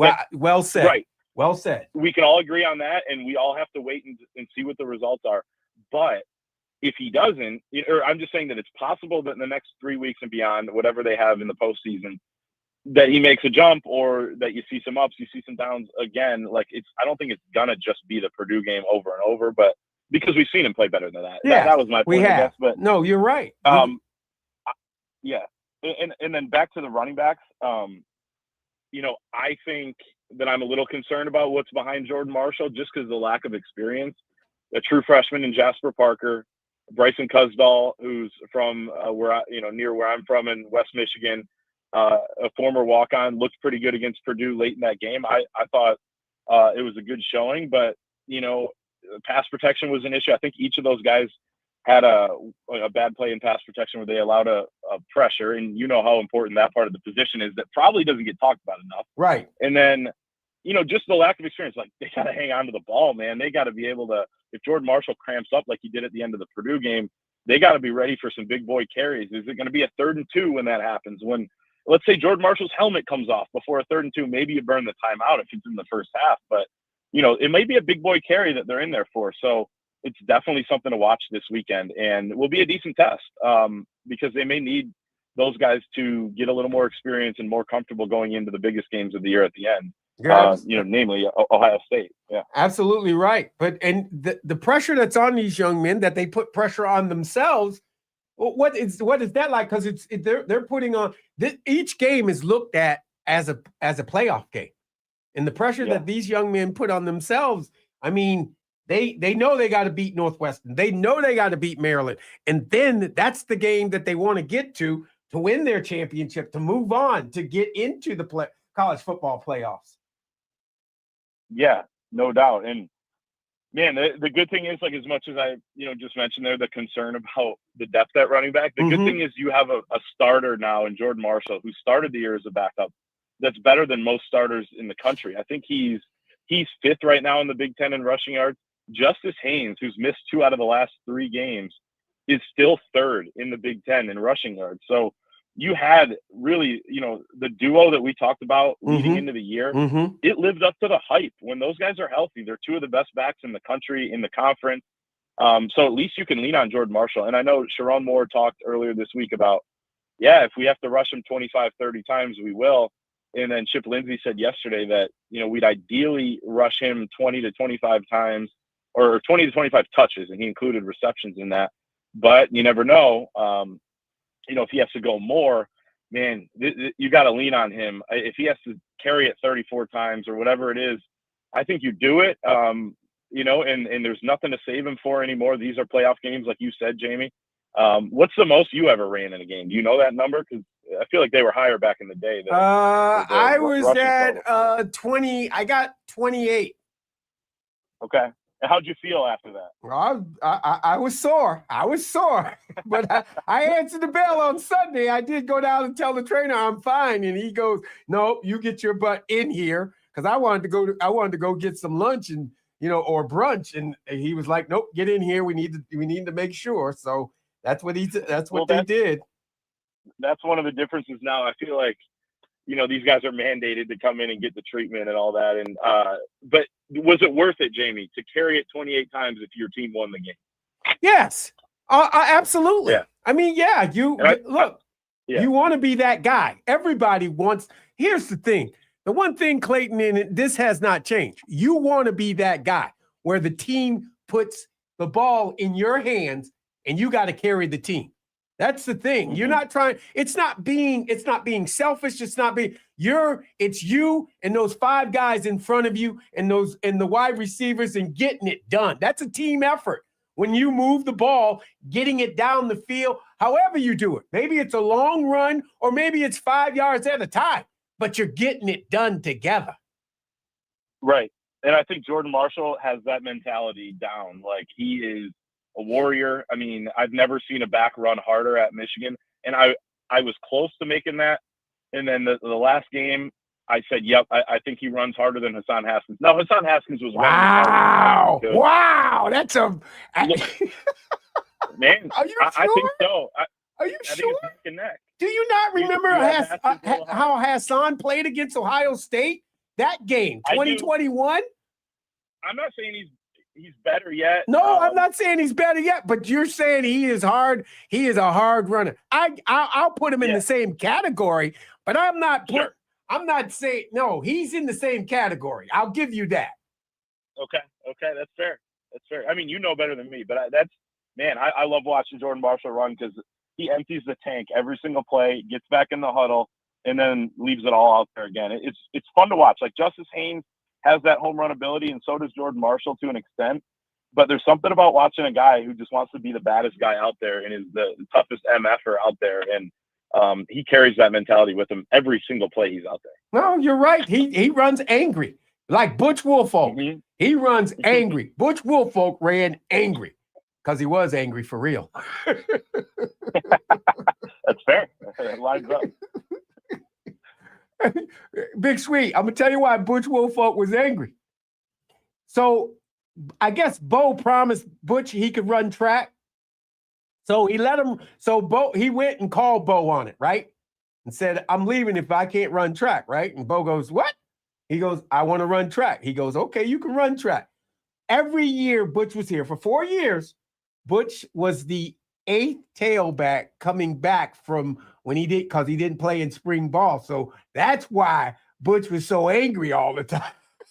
Because he had to battle through 7 guys in front of him to be the starter again. Now, he was the starter. Everybody knew he was the starter, but he had to battle and he had to show his toughness and everything like that. Man, those coaching antics back in the day, man, something different, brother. It was different. So that's what I mean when I say that, Clayton. It's just crazy how the angry running backs they get it done because they got something to prove, and I love that. Well, he used to try to take you off. Coach used to try to get up your skin a lot, right? Yeah, he did. Go ahead, Clayton. What were you saying? I was just gonna say it's funny because Jordan Marshall's like the nicest kid off the field, and then he's like a different beast out on the field. It's he plays angry. He doesn't seem quite as angry. Exactly. He plays angry, man. He is angry being out on the field because he thinks you're trying to take what is mine. And this is my day. This is my ball, and I'm gonna do it my way. 100%. It's funny, Chip Lindsey. I asked him about that yesterday. I said, "Do you ever just shake your head when you're up in the box calling plays at like how much he pushes the pile?" And he said it's one of his favorite things to watch from that view high up, where you can't really see Marshall anymore, and there's a bunch of tacklers around him, and then you just see that pile start to move, and then the offensive linemen get in, and that brings juice to everybody, man. And then I feel like it helps the offense get in a rhythm. So it's those intangible things that a guy with that attitude can bring to the table to an offense that you can't really measure it, No, you're right. Look, the thing about that, it brings the team together. That's the one thing it does do. It brings the team together, the offense and the defense, because the defense gets fired up because they see how hard that offense is driving that ball down the field. Mm-hmm. No doubt. And it's just, I mean, you've seen it. You know these guys. I got to ask you this question. I make light of it, but the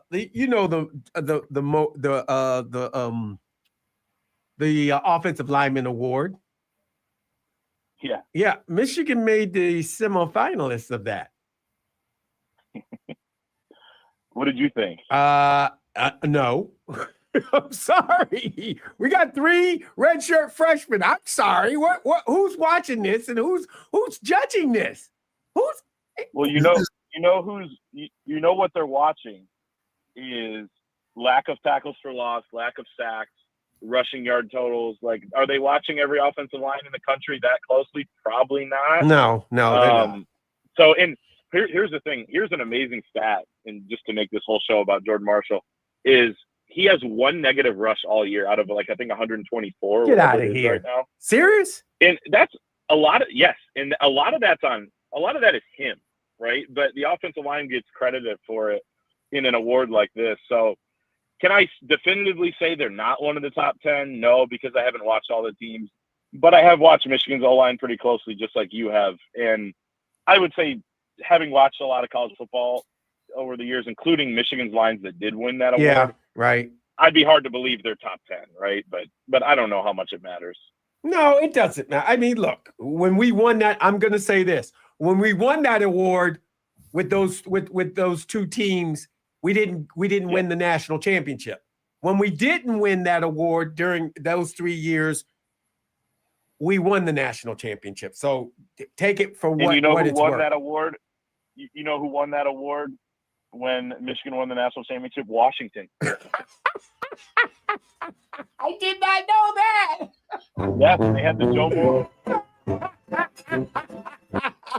That's poetic justice right there. Right there. So your point is valid, man. Oh my goodness. That's so funny. Now that I like. Larry, so you should be, hey, these offensive linemen, you know what's up. I look, for us, they're not looking at they're looking at the statistics, not the real offensive lines. Now, is this in the country or in the Big Ten? No, this is in the country. Wow. I hear you loud and clear now. I don't know about that one. I'm just saying, bro. I'm just saying. I guess, yeah, top 10 in the Big Ten makes a little more sense, right? Yeah, that makes a lot more sense. I can see that. I can see that too. But, it is what it is. Clayton, really appreciate you coming on with us today. And, hey, have a good time in Chicago. Not too much. Don't overeat because trust me, you can. You can because the food is going to be around. 100%. Well, thanks for having me. That was a lot of fun. I'll talk to you. Thanks, Clayton. Yep. Thanks. Yeah, well, appreciate it. Yep. Now, let everybody know, and everybody's going to be upset a little bit, but bottom line with Thomas Gwines, you all know what Thomas does for a living, right?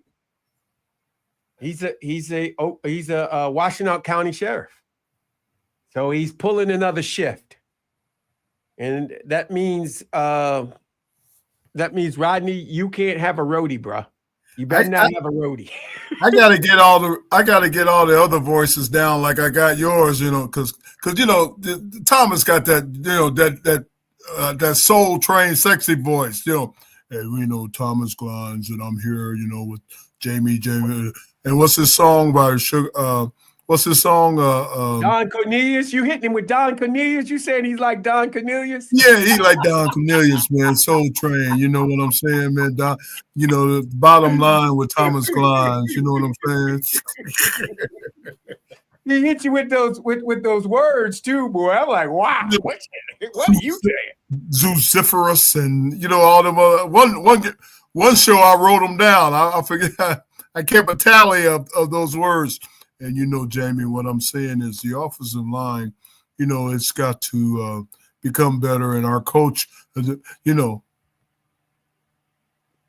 Question of the day. Here it is. What's the one guy who's got to show up?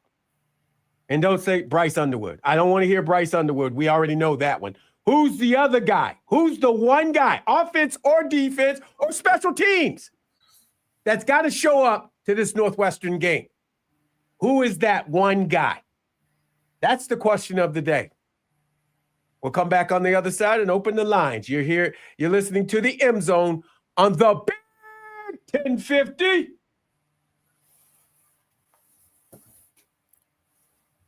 Clear on the radio. You got me got that song in my head now, man. What song? What is that? What the hell did I do? That song. What is that? That's Curb Enthusiasm, right? Oh, Curb Your Enthusiasm. Yes, music. that's what it was. I knew it was something. I couldn't figure out what it was, so it stuck in my head. Hey, you know what, Miz? I don't. I'm that guy. Okay, you know what?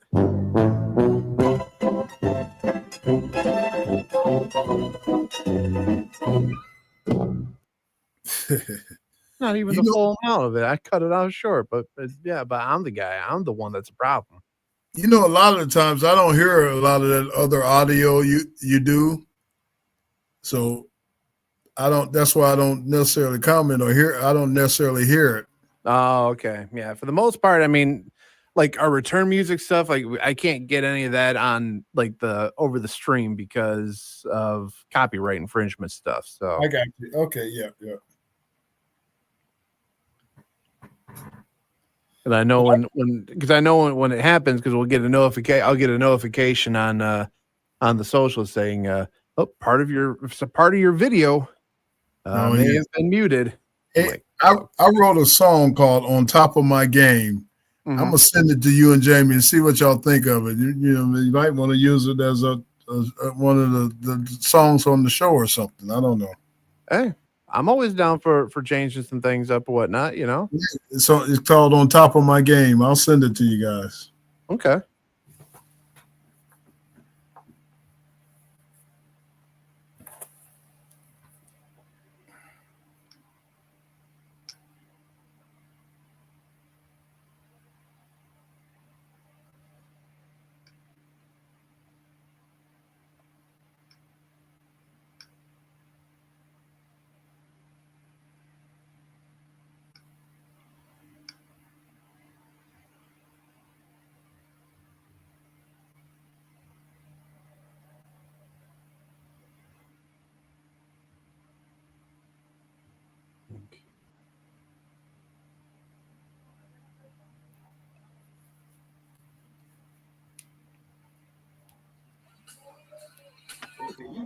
Did I eat?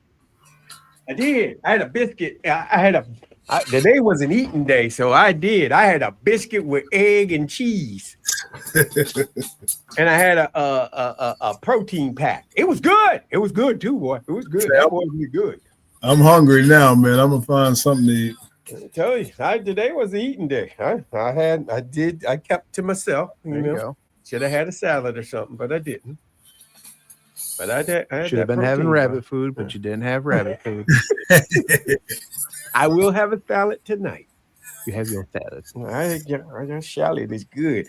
You better have a player. You got a player? You got a player who should be in this game. Somebody that you know. You said player. A player. A player. I was gonna throw a curve and say Coach Moore, but you can you can use that. I said a player, but you can use that, Coach. He needs to show up too. Yeah, exactly. Show up and show out. Yes, I was gonna throw a curve and say that. You can throw your curve. I'm with it. I love it. Okay. All right, we are coming back from break, guys. So stand by.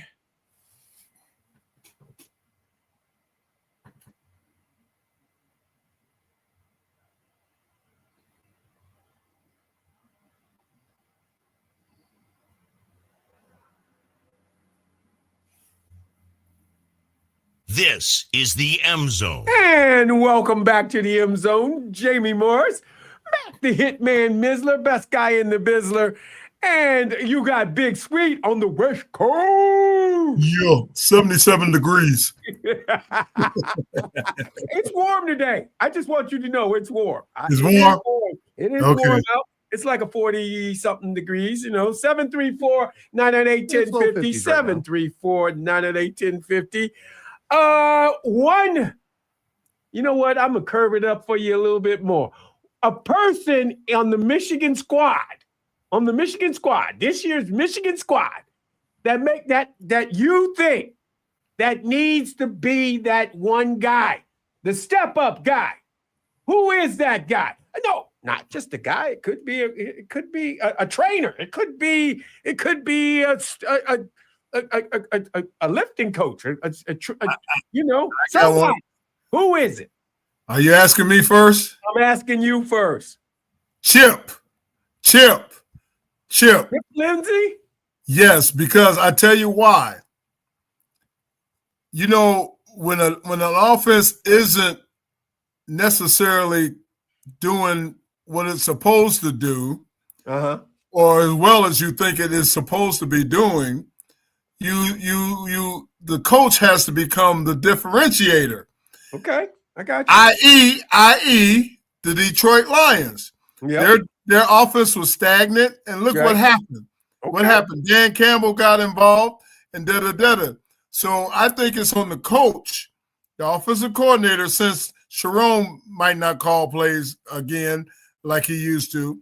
I think it's on Chip to get more dialed in and more creative, or whatever you want to call it, to get this offense back on where you think it should be. Yeah, you're right. Although I disagree with that comment. Jerome does call some plays. I think he does every now and then. Well, he might take a page from Dan Campbell's office. Right. Chip may want to do this, and Jerome said, "No, I want to do that." Okay, all right. Well, he might look at Dan Campbell as an example. For me, Donovan McCulley. Donovan McCulley, the wide receiver. The wide receiver. He needs to be healthy. He needs to be ready to play, because he can eat that. He can eat that secondary up. I mean, he can gobble it up. He could go Bryce throws the ball anywhere in his zone, anywhere near him, he should come down with the ball. That's just my guy. I'm thinking he's that guy. He is him on Saturday. He should be him on Saturday. He should be. Look, from what I saw, what the wide receivers at USC did. Yeah. Goodness, he should be eating, and they should feed him. Get the ball to him in the air. Get the ball to him. Just get it to him. Get it to him. That could go back to my guy. Chip could be the one that get it to him. You're right. But I'm saying that's who got stuck in my head. I said we can't say Bryce. I'm telling you, he's that guy. He is that one guy. Look, Jordan's going to take care of what he needs to take care of. I'll get that. Offensive line will do what they were. Look, they were embarrassed thoroughly. They didn't like the way they won against Purdue. It's a win's a win. You take it. Right. But they didn't like it. Now go eat. Go eat in Chicago. Go get your meal. Miz, you chiming in on this one?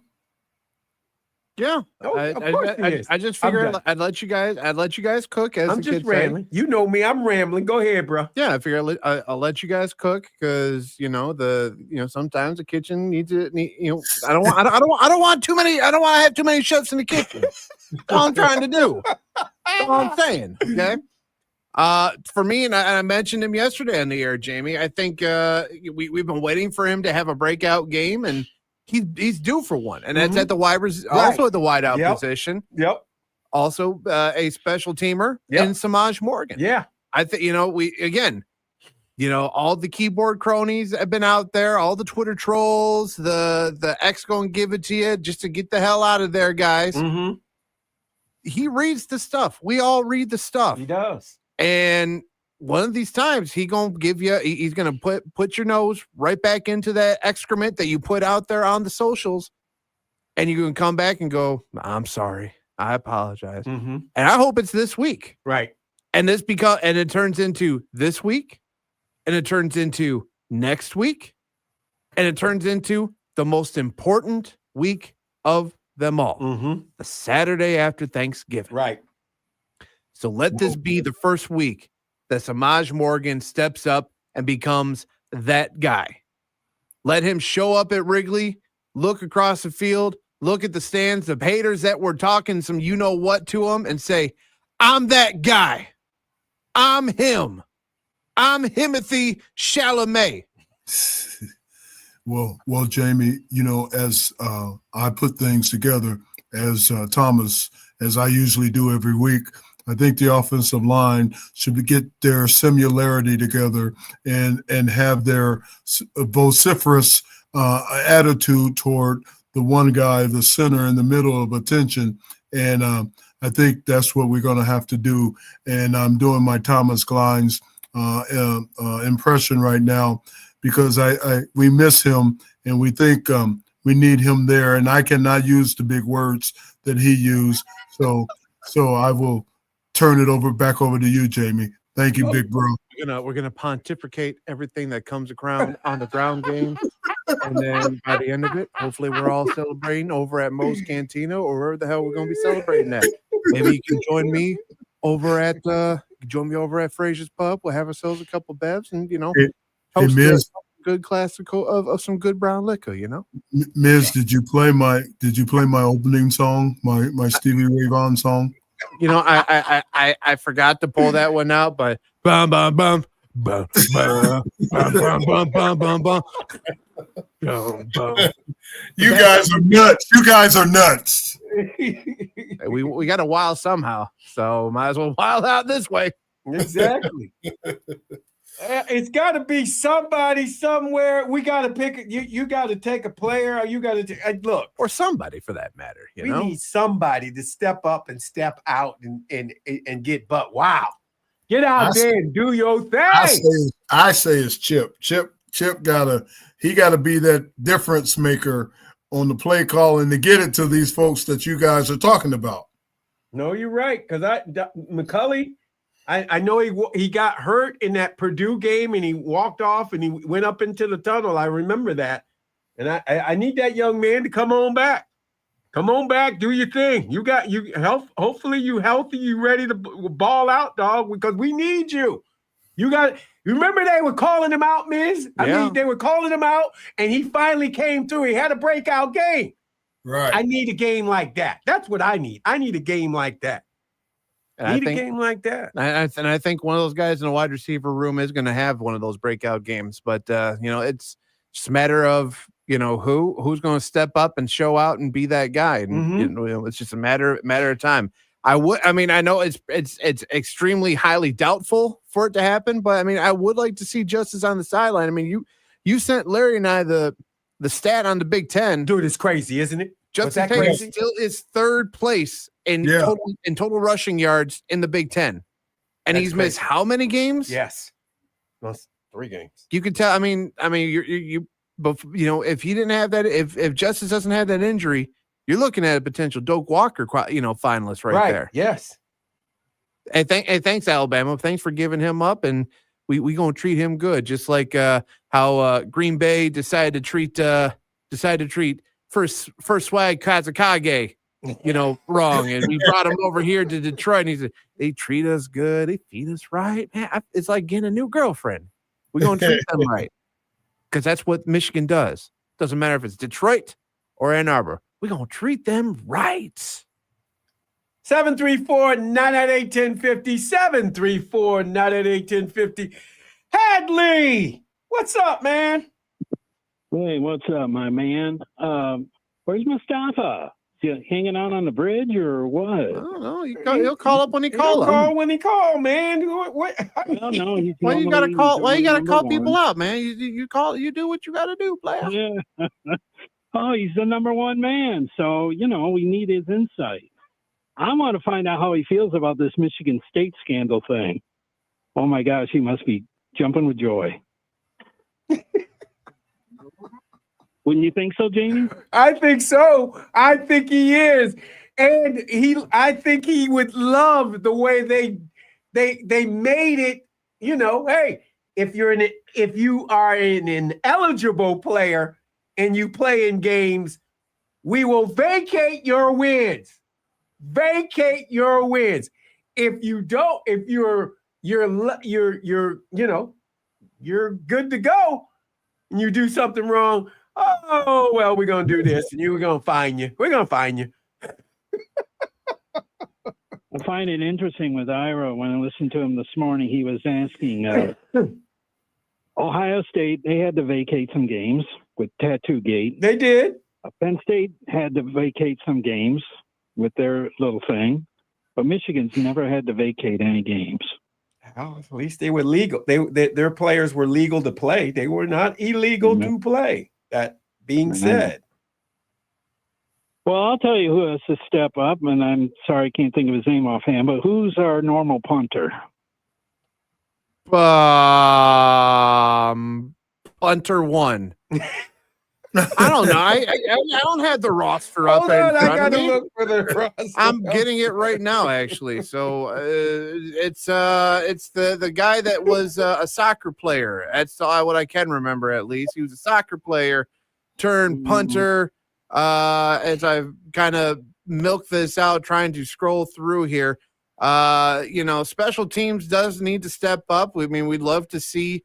We'd love to see, Zavada step himself back up. Zavada would be good. But Hudson Hallenbeck, should be should have himself a game at least. So yeah, there you go, Hudson Hallenbeck.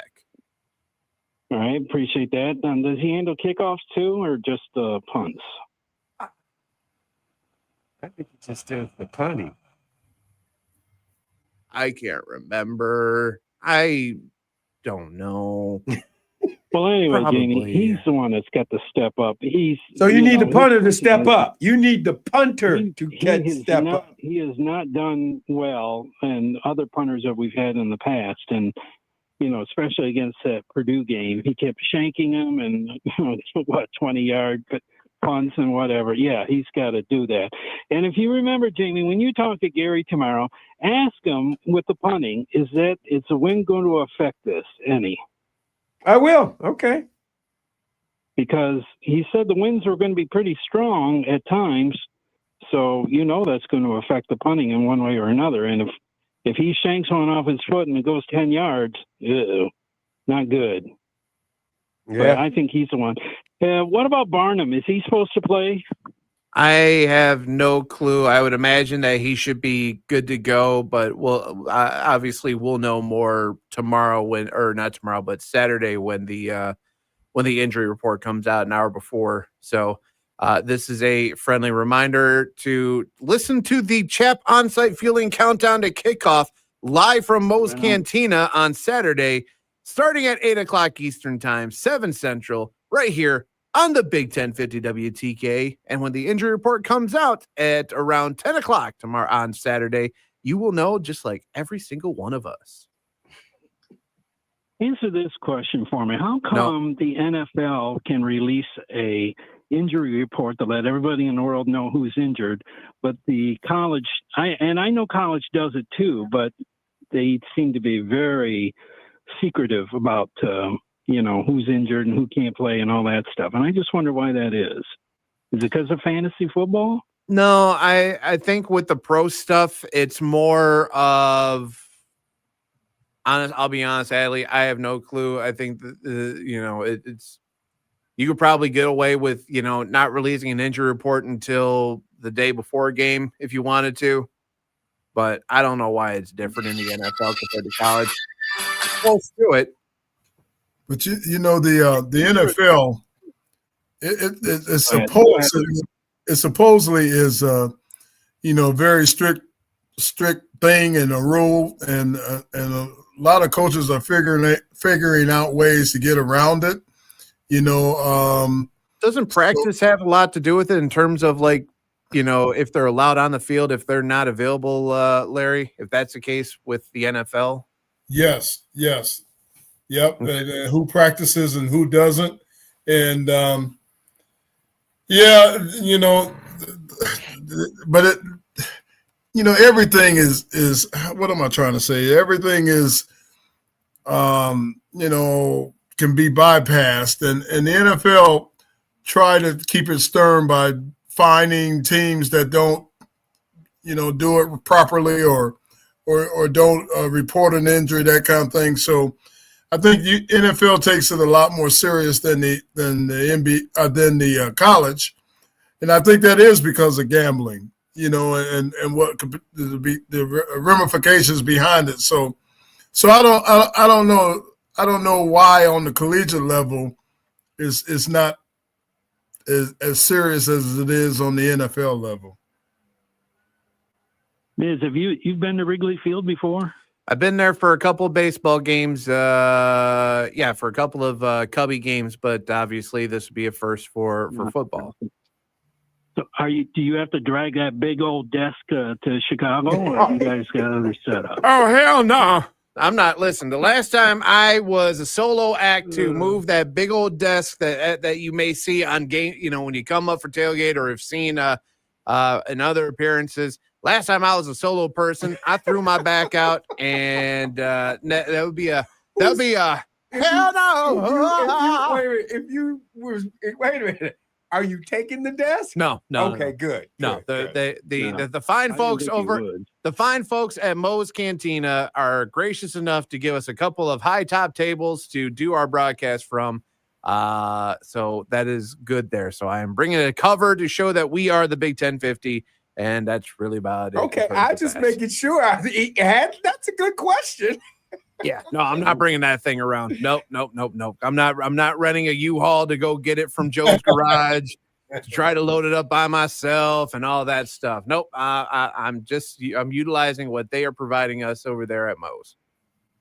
And this is an inside joke, but Devin Gardner's not riding with you, is he? No, he's not. I don't know what game he's got on Saturday, but even if he was, me and my boy DG, I might be the one that provide him with beef jerky. Wow. Because that's boys being boys. Larry Lee, what's happening, my man? Are you on with us tomorrow? Yes, sir. Okay. I'm on with you tomorrow. I know you've been going out here for LA for the winter for quite a few years, I know. So I don't know if you've been asked this. Are you used to watching college football at 9 a.m. in the morning? You know what? I don't know if you've heard me say this on the air a bunch of times. That's one thing I do love about being out here on the West Coast. When you wake up in the morning, say 9 o'clock, you can watch football, pro, college. As soon as you wake up, you can watch the college game day and watch all the antics on that and everything. That's the best part about it all. Well, I can do the same thing. I can go to bed at 4 a.m. and wake up by noon. So there you go. Yeah, but there's something about as soon as you wake up, man, and you turn on the TV and you can see a game in progress and or see a college game day or all the Fox TV on Saturday and Sunday, man. It's a beautiful thing out here.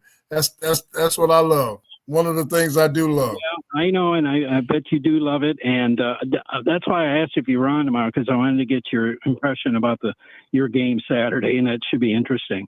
Well, we'll talk to you guys then. All right, Hadley. Hi, Hadley. UCLA, fight.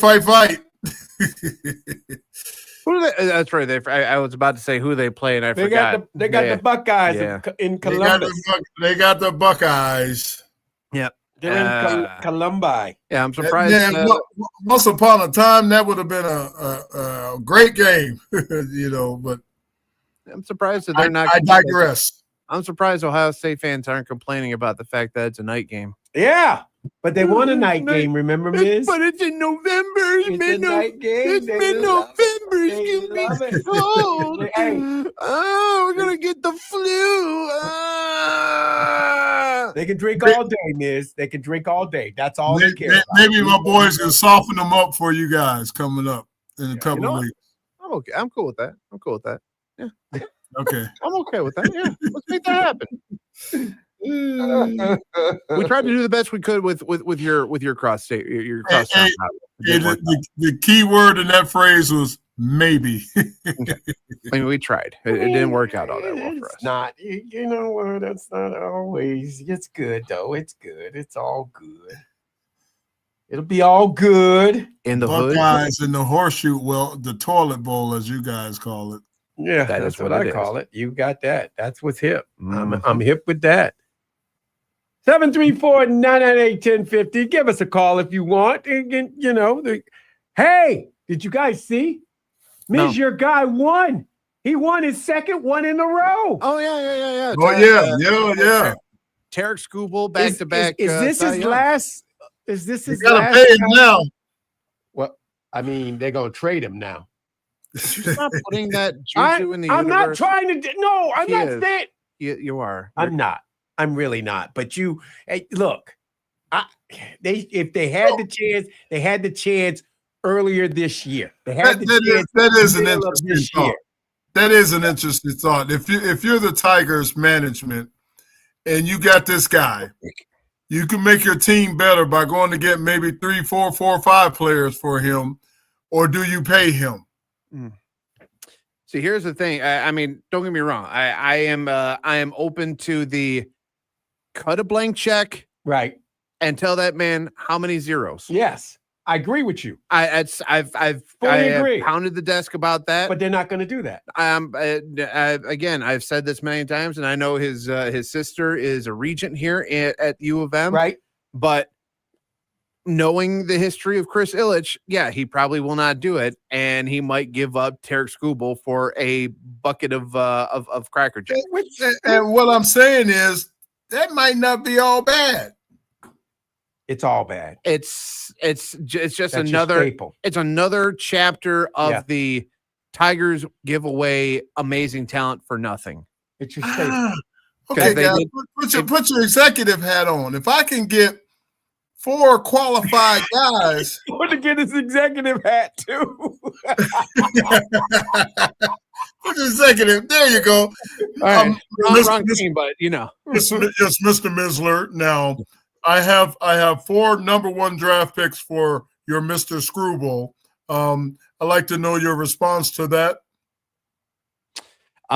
In baseball, that's going to be a no, dog. That's going to be a no, dog. Thank you, but thanks, but no thanks. I'm just going to 4 number 1 draft picks, sir.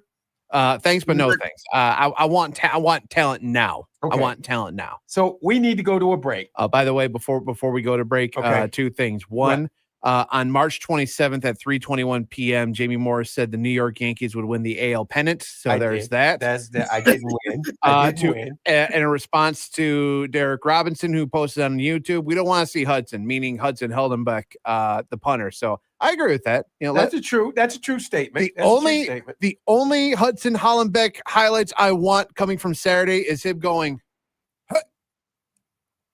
holding it and kicking, and Zabata doing his job. Got it. And shaking hands. Yeah. That's all I want. I agree with you, D. I see you, D. Rob. Told you about going independent. Stop saying that. We ain't going independent. We'll find another conference before we go independent. We'll start our own conference with blackjack and other stuff. In fact, forget the blackjack and forget the other independent conference. There you go. We need to go to Philly E. You can call back because we're going to a break right now, and we'll come back on the other side. Your guy, who's that one guy that you are thinking that can be the game changer for Michigan on Saturday? You're listening to the M Zone on the Big 1050. This is the M Zone.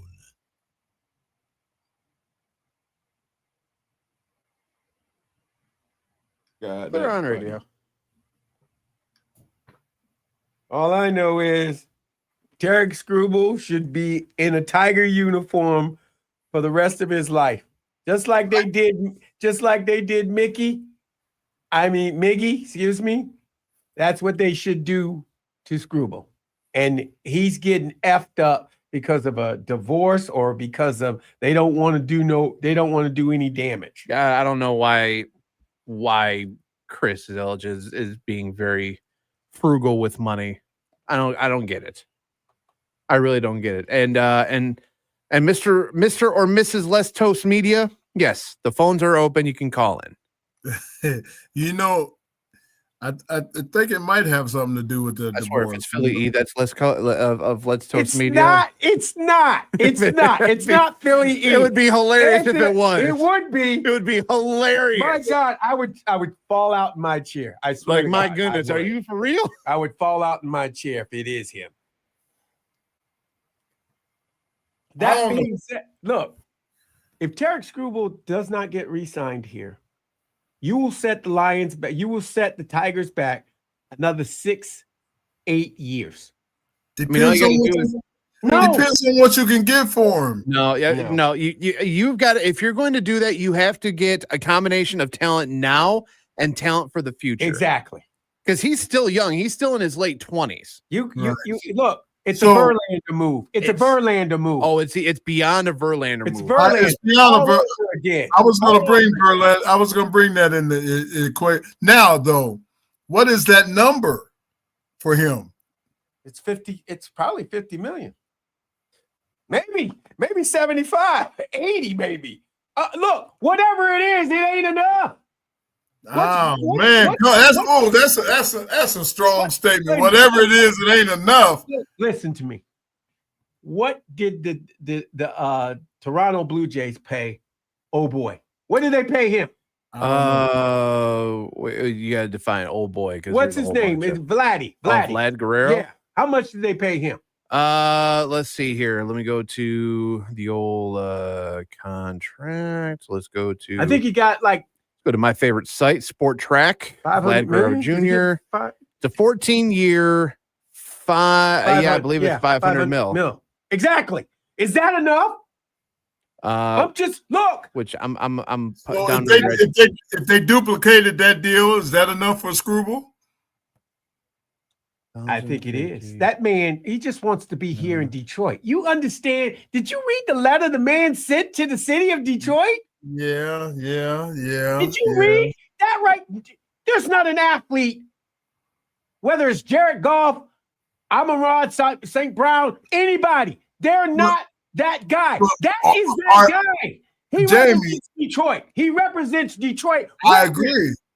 So are you better off with the one guy in himself, or a combination of a few other guys that can make your team better? Play with him. There are players that want to play with him. There are players out there that want to play with him. They just need to do. They need to do. That guy gives you a win every time he pitches. I hear your point, because back in the day, I used to say we had a hell of a bargaining chip with Barry Sanders that we never used. I would say this. Look,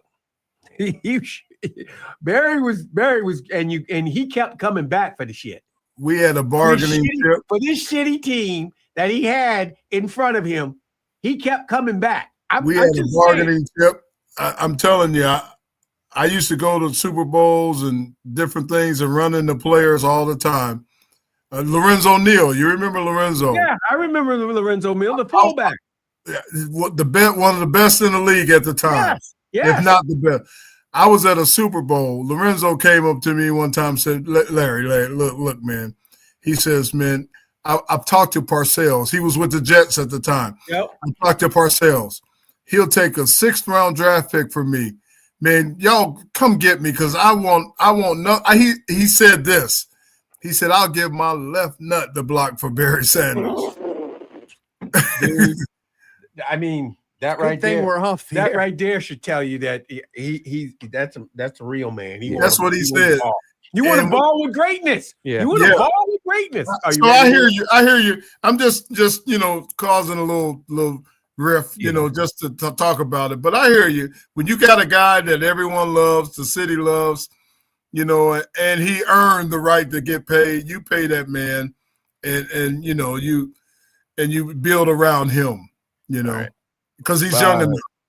He's young enough. Yeah, coming back from break. Stand by.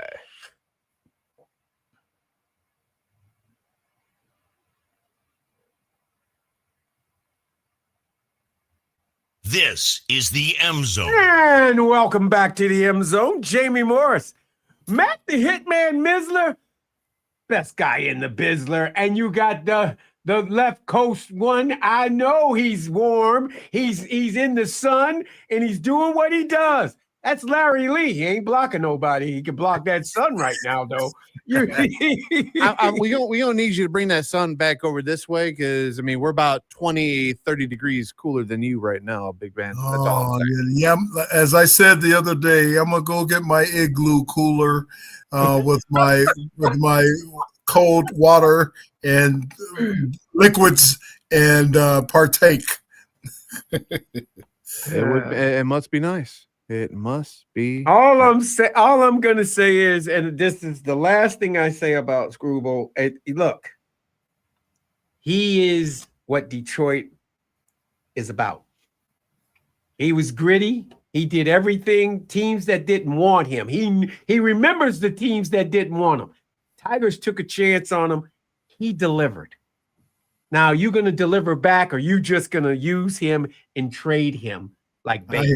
I hear you. I mean, at these, they got meetings coming up soon. Yeah, the winter meetings come up, I believe, at the beginning of January, Right? Like the end of December, beginning of January. I think it's beginning of January. But the thing about it is that I don't want another repeat of what we've had in trade deals gone awry in years past. I mean, when the Tigers shipped off Verlander to Houston, we only got one prospect that actually was worth a damn that came out of it. The rest of the other, because we ended up getting three prospects, one of which eventually got shipped off to the Cubs. The other two never saw the light of day at the pros. You can kind of go down the line. Scherzer, I believe he was a free agent. That one, we kind of goofed up on that one, where you could have gotten at least maybe a year contract at least, and then maybe shipped him at the trade deadline, make him a little bit of a trade bait if needed. Then you look at position players where Martinez was a big one that I'm still upset over, that we sent him down to Arizona. He was one of the best bats and fielders that we had for a bit. And again, 3 prospects, only one of which saw the light of day in Detroit, and then he got shipped out. And the other 2 had never saw the light of day. The only trade so far that the Tigers have had in recent history that actually has given us anything is the trade that we made last year with Jack Flaherty, where we got a shortstop right when Javi Baez was dealing with his injury, when he got hurt. Yep. You've got a couple of prospects that are right on the brink of coming up to the pros. They're close to making it to the show. And then you finish up the season, and what happens? Hey, man, thanks for getting us prospects. Come back home. We know you missed him. They did bring him and back. he came back home. Yeah. So that was the one trade that worked out. So one thing about Scott Harris at the very least that I can say, guy did okay with that trade. He did pretty good with that trade. But if you're going to ship off the first 2-time, back-to-back AL Cy Young winners since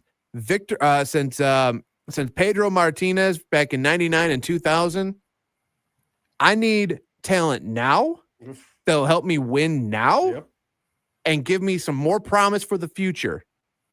So I need both of those things if you're going to try to deal anything for Tarek Skubal during winter meetings or any time in the next future. If not, cut the check blank.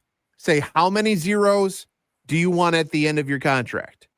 And let's talk business. Scott Boras, get the hell out of the room.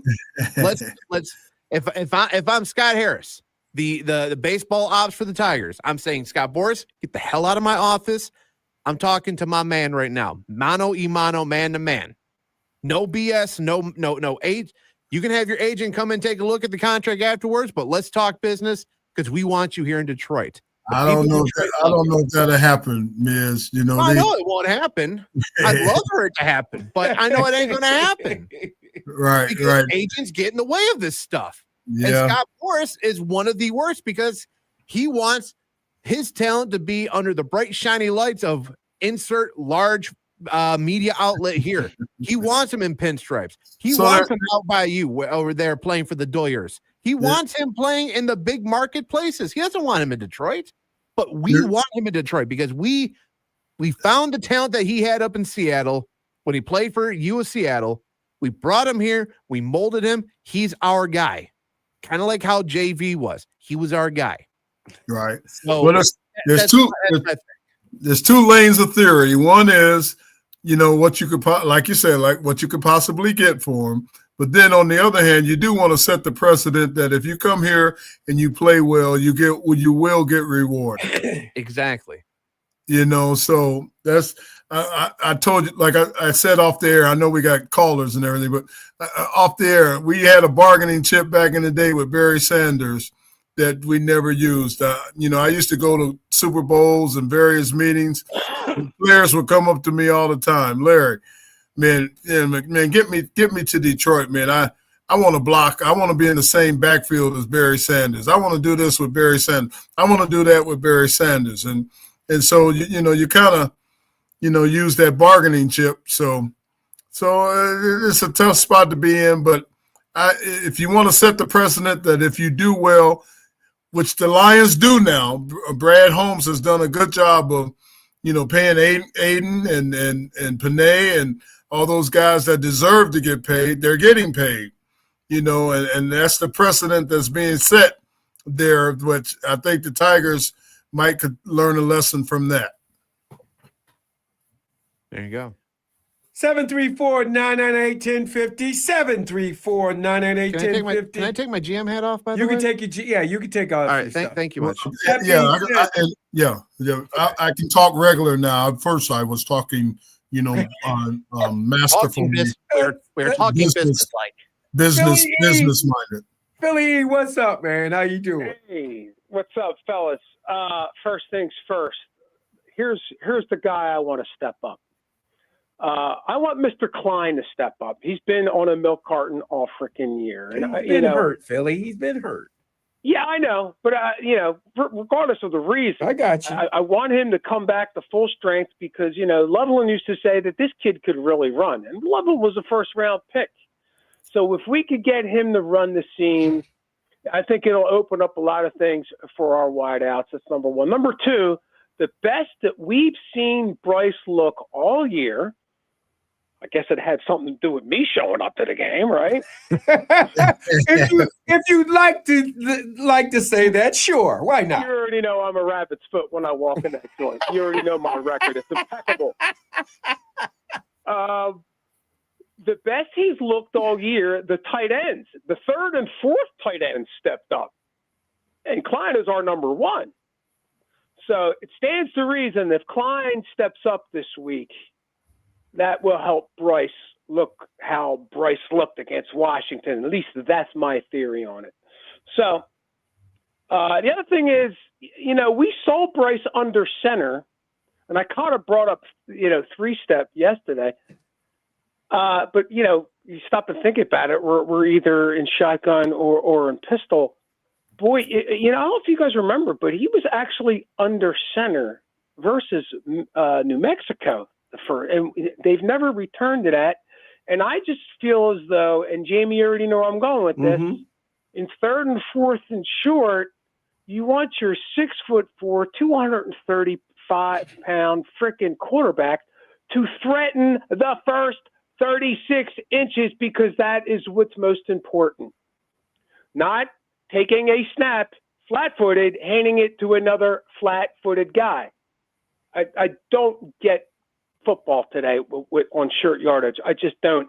And people must understand football and short yardage and goal line are two completely different. It's completely apples and oranges. And I don't know when these freaking offensive coordinators are going to get that through their thick friggin' head.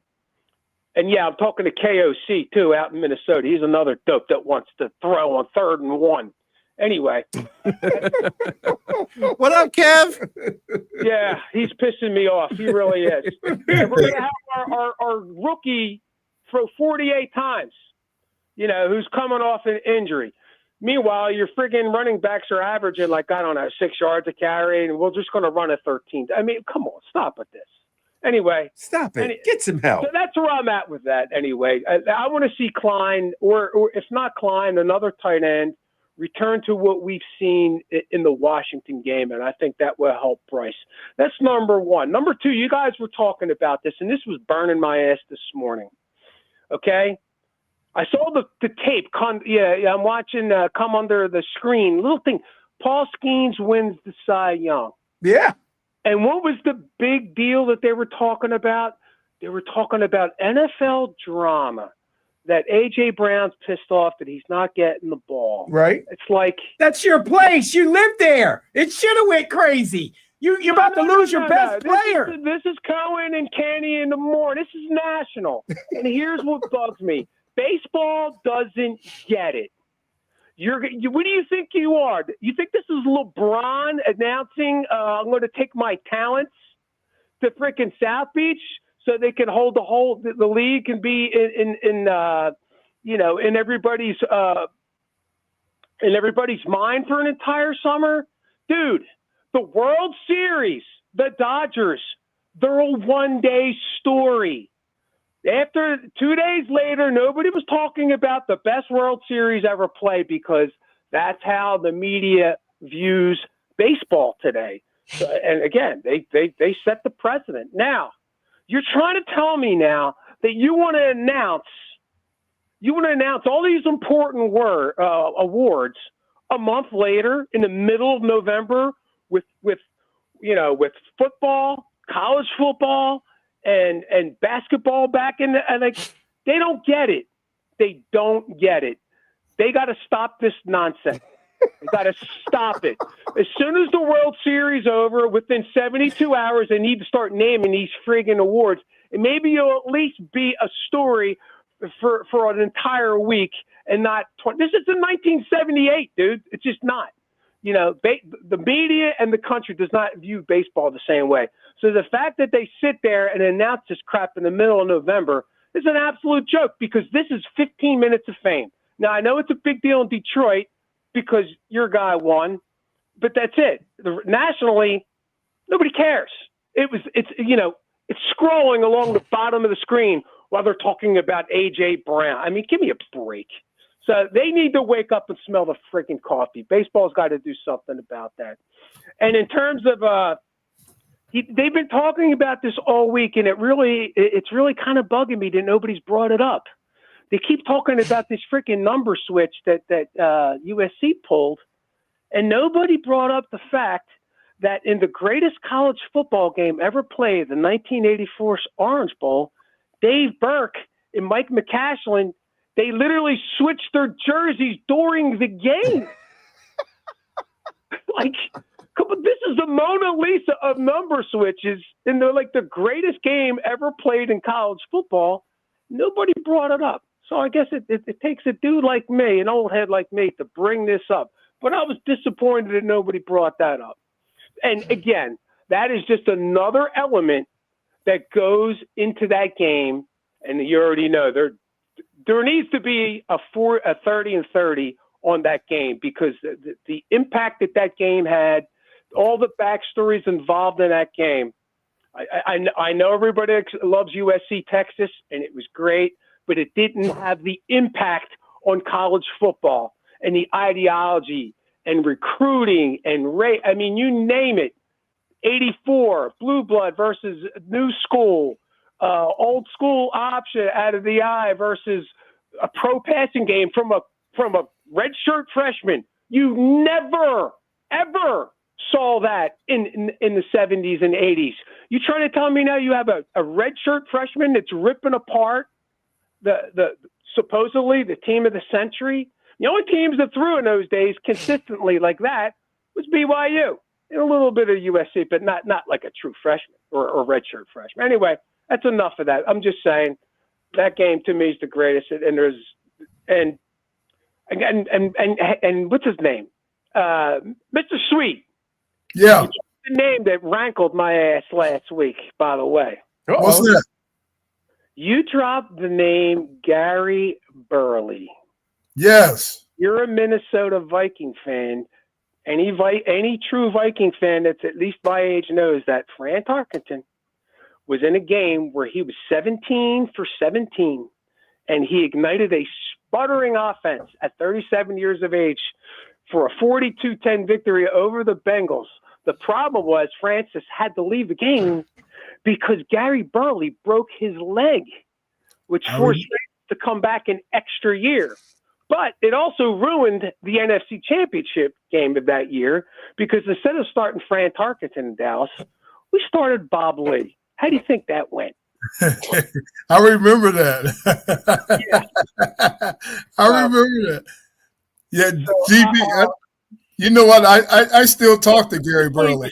17 of 18, and what bugs me about this, his incompletion was an intentional grounding, so he wouldn't take a loss.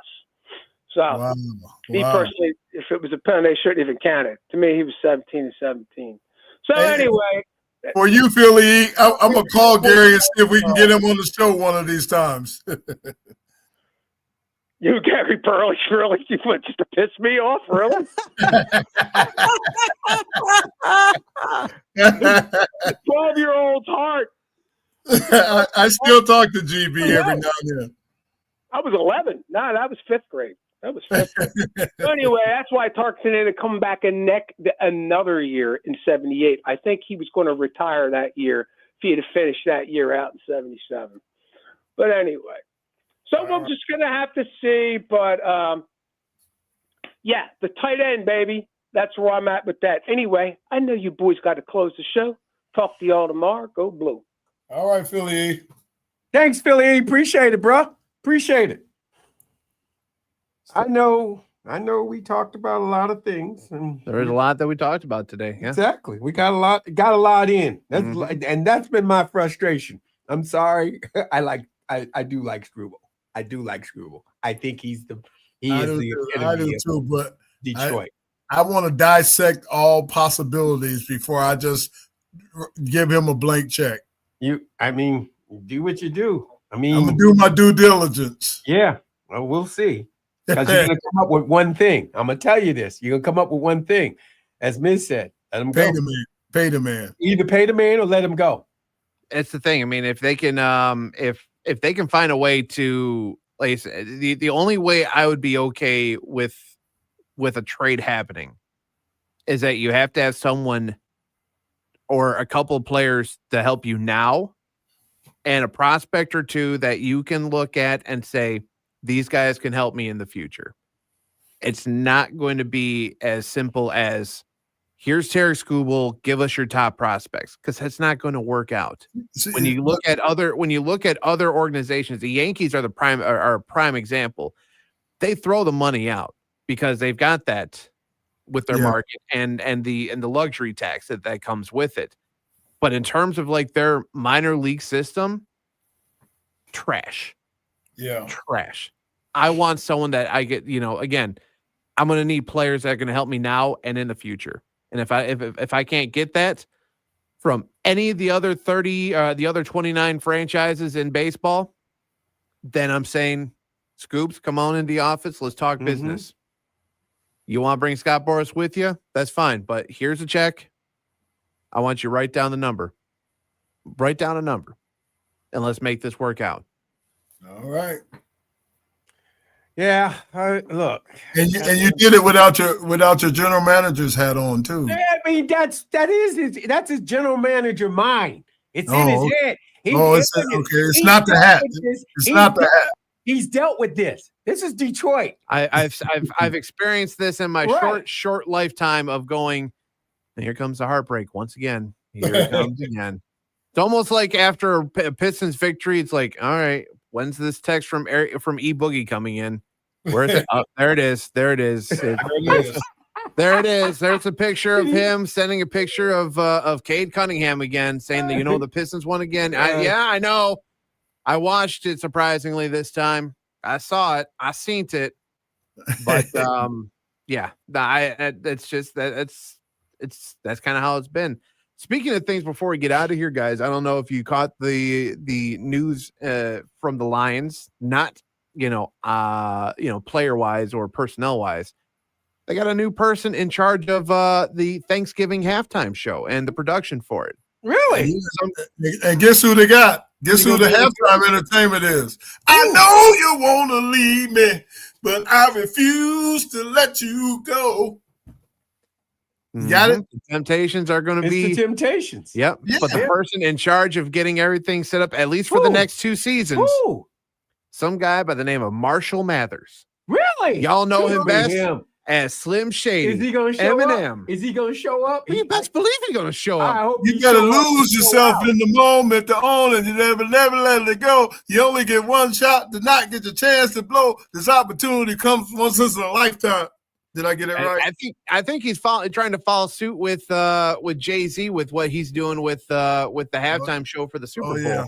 So he should. With the Temptations, he's doing a good. It's an embarrassment to Detroit. I mean, if Dallas can do a better halftime show. I mean, come on. Yeah. What's an embarrassment? The Temptations? No. No. The past halftime show. Oh yeah, I agree. Yeah, because I mean, don't get me wrong. I mean, the younger demographic, they probably know who Jack Harlow is. But for the most part, no one gives a rusty you-know-what about Jack Harlow because he has nothing to do with Detroit. Give us something that's going to relate to the crowd. Give us something that's going to relate to the hometown. Well, what was the other guy? Shambuzi or whatever his name is. They went with that. I like Shabuzi. Got one song, though. One song. Yeah, I'm going to tell you, I know we got to get up, but, back in the day, I tried to get Prince as the halftime. I talked to his people, and Prince wanted $1 million to do the halftime show for the Lions. Yeah, that's Prince. William Clay Ford didn't want to do it, but I would have given that money. Oh, we got to go because we got another show on the other side. You're listening to, not us. Nope, just going back to CBS Sports and Infinity Sports. I'm sorry, Infinity Sports. You're listening to the M Zone. Jets Patriots later tonight on the Big 1050. I know you want to leave me.